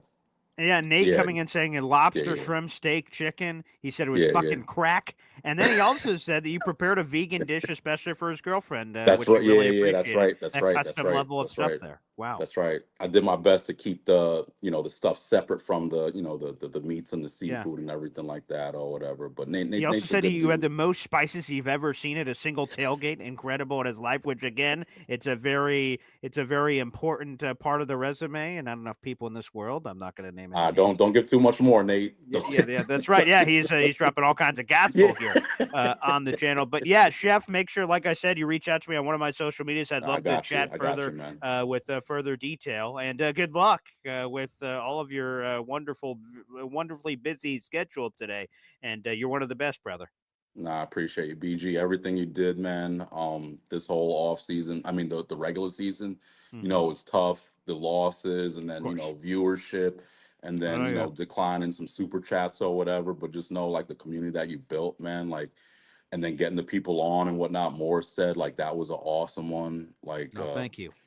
he I've seen his stuff or whatever, like him being interviewed. I remember the Pat McAfee show last year, Hmm. off season. I mean, yeah, I think it was off season or whatever, when they was talking about him and whatnot, and just Rogers, like the passion that Rogers has for Morissette and the team. After he, like, has a good kick, you'll see him sprinting and whatnot. Yeah, Home games, I didn't see him doing a whole lot of sprinting, man. It was basically just doing a little thing and then shuffling off to the sideline. I didn't really it's do true. too much. And Yeah. there was one game, I forgot what game it was. I think it was a Rams one where he didn't even punt, man, the whole game. But he still got good spirits, and hopefully, man, Yeah, we could retain him, because he was the one dude other than Garrett who was probably the most consistent for us. Like, for you don't sure. really see a lot of stuff where he was just kicking it all crazy or having like 20-yard kicks, 30-yard kicks. Like, that wasn't his thing. Still had a great attitude. He was still a captain. I don't know if y'all remember, but he's still a Yeah, captain that's this year, true. which is like a pretty good honor or whatever. But that Morissette interview, man, you just following up with him, with the Merriman, with the Morrison, man. I can't wait to keep seeing you guys keep knocking them out, man. But enjoy the day. Who do you have who do you want to win the Super Bowl? Did you did Okay. you release that yet or not? Yeah, yeah, I'll release it right now. My prediction for today's festivities, I think we're gonna have Commanders win, Chiefs win, And I think inevitability hits. Yeah, I think the Chiefs win the Super Bowl. They win 3 in a row. Mm-hmm. F the Bills. I don't even Yeah. want to see them win today. Screw the Buffalo Bills. Hell no. I hope you guys never win a Super Bowl, I you know. dirty bastards. And yeah, and again, if the Eagles make the Super Bowl, I love Saquon. I've loved him in the league. He's a class act. You know, he's the kind of guy you want your daughters to marry. And man, he seems like awesome people. So if they win for him, I'd be incredibly happy. But, you know, hopefully we just don't get a Super Bowl repeat. That wouldn't be very attractive on the Chiefs Eagles again. So I want a combo of something else. So yeah, that's it. That's it. I'm with that's you. Chiefs, Washington. Who do I want? It's Washington. Who do I think? Chiefs. But you know, let's just hope that we get those two at least. Yeah, if I was to see the Bills and the Eagles, like that's my nightmare kind of deal. Dealing with Eagles fans last year at the stadium, they were just the worst people. I'm telling you, man. And I ain't hate on them. Like Pops, your old man. Like when it comes to like NFC East teams, like the Cowboys, I would say they're at the top for me.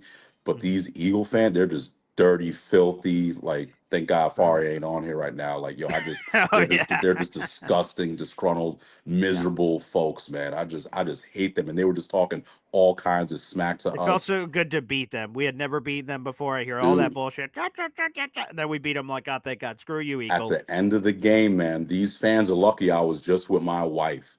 At the end of the game, I'm in literally all their faces on the way out. My wife is pulling me by my shirt. Stop it. You're embarrassing me. I'm like, nah, F them. They was talking smack to us all goddamn game. Now I'm gonna get back. You're gonna start a fight. I don't care. They're in our stadium. I ain't talking the shit in Philly. I'm talking the shit here. I'm sure, you know, if something goes down, someone will have my back. You got backup. That's what I'm saying. So, and I was drunk too. They was talking all kinds, and I was just boiling inside. I'm taking, talking all kinds of smack to us, and then we freaking beat them. Tony Adams with the pick, man. Yo, I lost my mind, man. I couldn't even imagine that third down that decided the game. Eagles get a first down. The game's over. Stadium went Tony crazy. Adams intercepted, and I was like, yeah, baby. That was the second loudest it was at the stadium. The first was when homeboy Gibson took it the walk off. God, in the season the opener. Second loudest was that with Adams, and that pick, man, went absolutely nuts, man. But I hate Philly. Hopefully, come on, Washington. Chiefs, give us something, man. Don't care. Thank you for everything, man. Great job. Go Jets. Appreciate you, Chef. And boy, I'm revved up. Like I said, everybody, we've been talking about it. Hopefully we'll get more and more details to come again. We won't know the schedule till May. But I'd love to do a Boy Green game where we all get together before the game, sit together. I'll get us a deal for the tickets of everybody sitting together and stuff too. So I'm looking at it. Again, the game that makes a lot of sense is Jets-Cowboys. Again, one of these home games, unfortunately, is going to get Londoned. The Jets, one of their home games will be in London, unfortunately. So we won't be going to that one. So it is what it is. Hopefully they don't pick Jets-Cowboys. That'd be a fun one to go to. Plus, where it is on the schedule would also be important. So yeah, hopefully we get everybody together. It'd be great for. I'm like now employing Chef. It'd be great for him to cook for us. No, but I mean it'd be great for all of us to kind of put all our skills together. The people that are in our Boy Green Coffee Club community that do like DJ music, live stuff. We want to be a cool festive atmosphere. Would be awesome. Have some great food, bring, all kinds of games and whatnot of the cornhole and God knows what and other cool stuff that we can do. And maybe I could bring some, guests over to hang out with us. So yeah, there's a lot to be had. Hopefully we can have a lot of fun there. And shout out to Jimmy Jets, baby. Another gifted membership here on the channel. Maybe let's update the old leaderboard here. That's a solid 135 gifted membership so far this month from our boy Jimmy Jets, which we appreciate, buddy. Thank you so much. Also, Nate, I didn't mention it earlier, but I did put that down. You got yourself a raffle ticket and some change. If you have one raffle ticket and you're $1 away from a second raffle ticket. Raffle ticket is $2.99 a pop based on our Boy Green Coffee Club membership. So shout out there as well. Just want to make sure that you didn't lose that one. That you didn't lose it. I made sure that it counted towards our raffle as well. All right, we got a lot of things popping here, baby. Let's go back to the phone lines. We got the legendary Neil Sr. here on the show. Oh, okay. I thought he didn't have a cigar for a second. I was like, what the hell? Did someone die? Oh, great. He's got a cigar. Thank you. Morning. Okay. I missed the earlier part of the show with Pops. Yeah, that's okay. I wanted to pressure him again for the washer dryer. Anyhow, It's true. Boy, Chef got me hungry, man. I went on. Oh my God, I'm starving right now. Yeah, Chef, where's his place in Jersey? Do we know? I do not know. Yeah, he didn't give me those details, but hopefully he does because I'd love to promote him. The food sounded terrific. God. Yeah. That brunch, I'm ready to get in the car and drive an hour just to have that brunch. Good Lord. That upside down pint. I mean, it sounds amazing. Yeah, it sounds. This is way above my pay grade, but good Lord. Yeah. Well, we have to do a tailgate with him. Some kind of tailgate, Paul. You got to arrange a tailgate and have him come, and we'll get one of those big. I had a tailgate we used to go to that was about 25 of us, and we used to all bring something, and it was amazing. Like food you're talking about, or what? Yeah, food. We just brought one guy brought salmon. I brought pasta. Everybody brought stuff, and we ate, and it was great. And then we decided we're going to cater it. So we brought this guy. He used to come in with like a pickup truck with a big barbecue like that strapped onto the back of the truck. And he made some nice stuff, but his stuff was plain, hamburgers and crap like that, I'd love to have this chef thing, and we'll fund it all and have a great get together. 100%. Let's go. Especially maybe we'll pick a time when Alan comes back to New York, because he's got his coach now. Yeah. He's got his coach, Aaron Glenn. There he is. Alan is excited for Aaron Glenn. So his success is going to be pinned to Alan as well as his failures. Alan better just know that. There's no coming back now. Yep. Right? Paul, he got what we needed. Yes. Amen. I love AG. So I got to tell you, man, I am, as usual, the off season, we all get excited. Yeah. Hope springs eternal. Not what a lot of us wanted in the beginning. We all wanted experience, right, Paul? We wanted an experienced head coach. Yeah. We all wanted somebody on the GM side also that had more experience. But at the end of the day, you have to take chances, especially when you suck as long as we have. You got to go off the grid. If you just go, we've ruined more established coaches and GMs. We ruin these guys. With Aaron Glenn, I wasn't like excited about it prior to him being hired.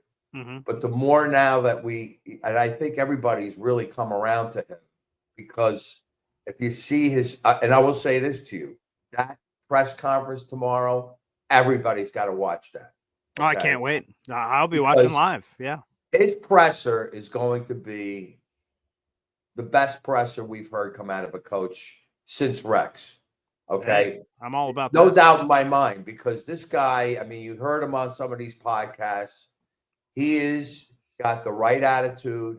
He wants you to be aggressive. He wants you to run to the ball. He wants you to knock the guy out. He wants you to knock the ball out. That's a thing that we don't have in our team. We haven't knocked balls out. The only guy that knocked the ball out the entire season, I remember, was that one game when Chuck Clark jumped on top of the guy and punched the ball out. Yeah. Remember that? Yeah. That's it. Every other time we're just tackling. We're not when we play, man defense, we're always looking at the player, not the ball. No interceptions. It's just been a pity party. And I think Aaron Glenn is going to give a major boost to that defense. Need it. He's going to get these guys juiced up. He's going to get everybody excited, and we'll see. But we always do well, Paul, as a team when the expectations are the least. We can't do well when everybody expects us to win, right, Paul? Yeah. That's my 56-year experience. I know, everybody has seen a smaller sample, but it is without fail. The great seasons we've had, look, we made the playoffs every single time we had a rookie head coach. I believe that's the fact. If you want to look back at it, every Herm, Eric. Yeah. Every one of them, we had a playoff for the last 5 coaches. Not Saleh. Right, Saleh's not right. That's true. No, before that, every coach, we had a first-year playoff coach. So I'm excited about this, and we have a great roster. We're a few pieces away on offense. We obviously have to do a big job on defense. We run it back with Rodgers and Devontae. You know, I was saying that since the end of the season. I got a lot of consistent. A lot of shit for it from a lot of guys in the chat. Oh, that's a stupid. Oh, the cap is going to be 60 million in 26. Look, the cap will be handled. He'll take a pay cut. He took a $35 million pay cut to come here. Okay, pay cut ever. No other quarterback ever did that. Nope. So let's give the guy a little credit, for Christ's sakes. You know he's not going to go out on a negative note. He's going to have a different offense. He's going to learn the offense. He already said he would. And, you know, I think if we play a little, look, we have to establish a running game. We have to establish a ground and pound and put a character on the field that we're going to beat you up. And then we got to use what Rodgers is great at, and that's play action. Enough of this shit, this shotgun when handing the ball off to the guy next. There's no creativity. Terrible. For how many years do we have to watch the shotgun handoff on fourth down? Obvious. Shotgun handoff. No, it doesn't work. You got to have the quarterback under center. You have to have a running back in the backfield every play to be able. You got to do pony packages. You have to do jet sweeps. You have to do some creative things. Our offense has been so goddamn vanilla, and our defense has been vanilla. Let's face it. We play that prevent, keep it in front of you, don't give up the big play. And when you play that kind of defense, teams eat the clock up on you. I mean, every game, if I saw the statistics for the last 3 years, I'd like to see this on how many times we've had the advantage in time of possession. I bet you it's less than 10% of the games in the last 3 years. Right? So if you don't win the time of possession battle, you're going to lose a lot of games. You know? So these are all little things that we could tweak. We know it's not look, the roster on defense absolutely stunk this year, okay? We had a bad defense. We didn't do a good job filling the holes we needed, but we're going to do it this year. I feel really good about the team, and you have to. I mean, let's face it. If we go into this thing negatively, you might as well go watch something else on Sundays, and you better, stop following us because we all follow you. We follow all the guys on the podcast, Matt and Jake and everybody. Boy, Green Bean. Green Bean. You guys do a great job. You guys provide great therapy for us. This is therapy for us. If we didn't have this for everybody in the chat, what the hell would we do? That's a good point. Right? I don't know. I mean, what are we going to do? Listen to SNY every once in a while, come out with some stupid takes, And I like, Leger and Bart, I listen to these guys and they know the team, right, Paul? These guys know the team. And I got to tell you, man, Leger is super hyped on Aaron Glenn. He really thinks this guy's going to be a culture changer for the team. You see the way the ex-players are reacting. Oh, yeah, all across. Parcells, everybody. It's cool. Everybody. Namath, Parcells. Apparently a bunch of them are showing up tomorrow. A bunch of them are coming to his press conference tomorrow. I can't wait. I mean, that says a lot. And I mean, if you look at Aaron Glenn's best plays on YouTube, holy shit. Yeah, I mean, I watched him for years. The guy is amazing. I mean, I think he has like 60-something interceptions in his career, Paul. How many interceptions does he have in his career? That might be more than he, but still, I mean, I watched it. It was on the Jets website. They had all his highlights. Let me pull up here. Paul Glenn, he played 15 years in the league. Let's see. Let's get Pro Football Reference here. Let's get our numbers on all of his big plays and interceptions. All right, here we go. Slow internet. Come on, baby. Let's see. Maybe I'll get it faster on the phone. We'll see what gets there first. Phone or I guess a laptop one. Okay, here we go. We have for Aaron Glenn, he had 41 picks. 41. That's pretty good. 41 picks. He played 15 years. So Yeah. call it 13 if you take out, 2 years. So right, the last 2 years he barely played. Jaguars and Saints, he must have had injuries. So you got to take out that. You take out even his rookie season, he had a really good year. But take out a couple of those. The guy had 2 huge kick returns. He was one of the best punt returners I could remember. I mean, he was sixes in his career. Oh yeah. Oh my God, he was amazing. I mean, he was an amazing player, and he is going to develop Sauce he'll bring Sauce back into being a real cornerback, because to me, he's garbage. And he's going to take that garbage and turn it into something. He was great his first 2 years. When I say great, I never saw Sauce Gardner and said, man, that guy is great. He was good. He broke up a lot of passes and that. But the 2 fundamental things he really didn't have as a corner is tackling. He's a little suspect on the tackling. Let's face it. He's jumps on the guy's back. He's handsy. He's not racing through the ball. And he doesn't make interceptions because he's never looking at the quarterback. So with those 2 things, if he could get that straightened out, I think we get a top corner in the draft. We got to go corner in the draft because you need a guy that he could develop. Our backfield is so weak. Our safeties. These are things that Glenn can make a major impact on right away. I agree. Is our backfield. And are we going to keep Wycott? We might keep him, right? Wycott and Tony Oden are the 2 the Jets are trying to keep. Glenn's trying to put his staff together. Those are the only 2 names I've heard that outside of they tried, or I guess they were sort of interested in Brant Boyer, but it looks like they're going Chris Bancho at special teams coordinator. So Boyer doesn't look like he's going to survive, but the 2 that will, it looks like they're trying to find a place for him is Tony Oden and Aaron Wycott. Yep. I mean, look, Wycott did a good job, but look, I'm interested to see who they're going to hire as the offensive line coach. Oh my, that's such a big hire. I've heard nothing on that. I have no. That is going to be the most important hire we have. Yeah. Because we have a talented offensive line. They just look like a complete shambles out there. They don't know how to run block. They're not in sim. It's not like they can't. It's just that they're not in sync. They just didn't. Yeah, right. They're not in sync. They look disorganized. They're not setting up blocks.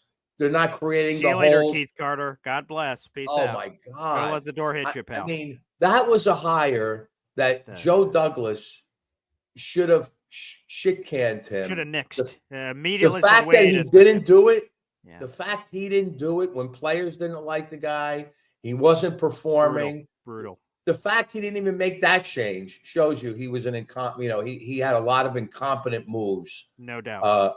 As a GM.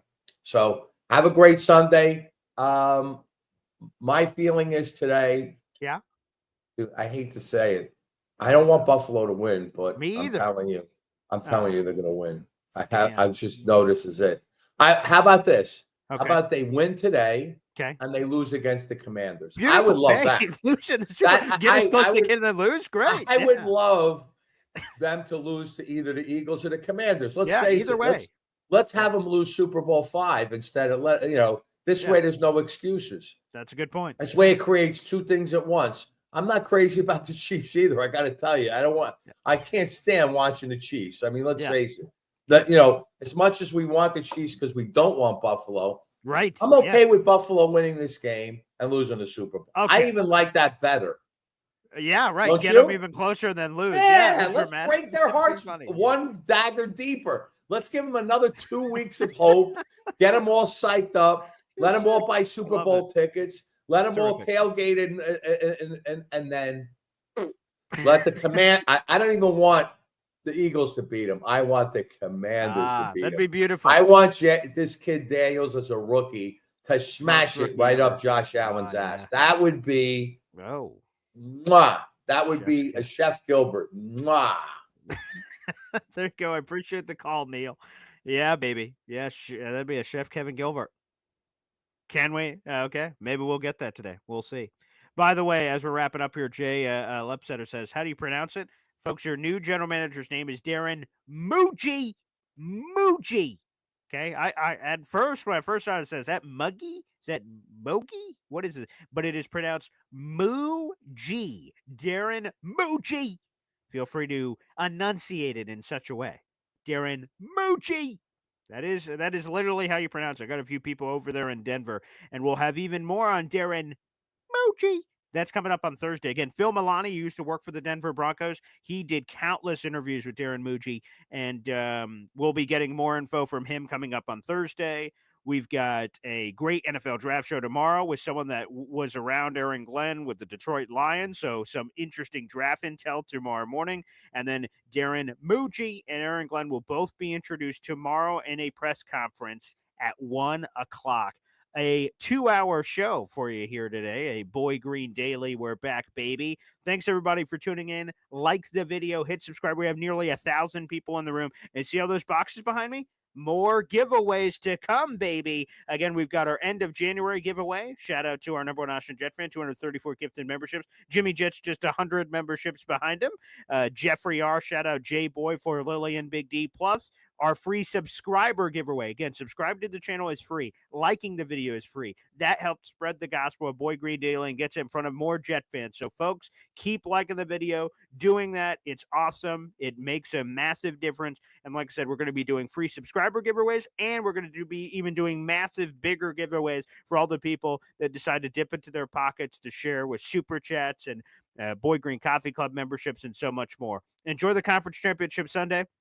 Again, my prediction is watch the Commanders win, and they face the Kansas City Chiefs in the Super Bowl, with the Chiefs inevitably winning. But we'll see what happens. Thanks, everybody, for tuning in, and we'll see you next time. Take care, everybody. See ya.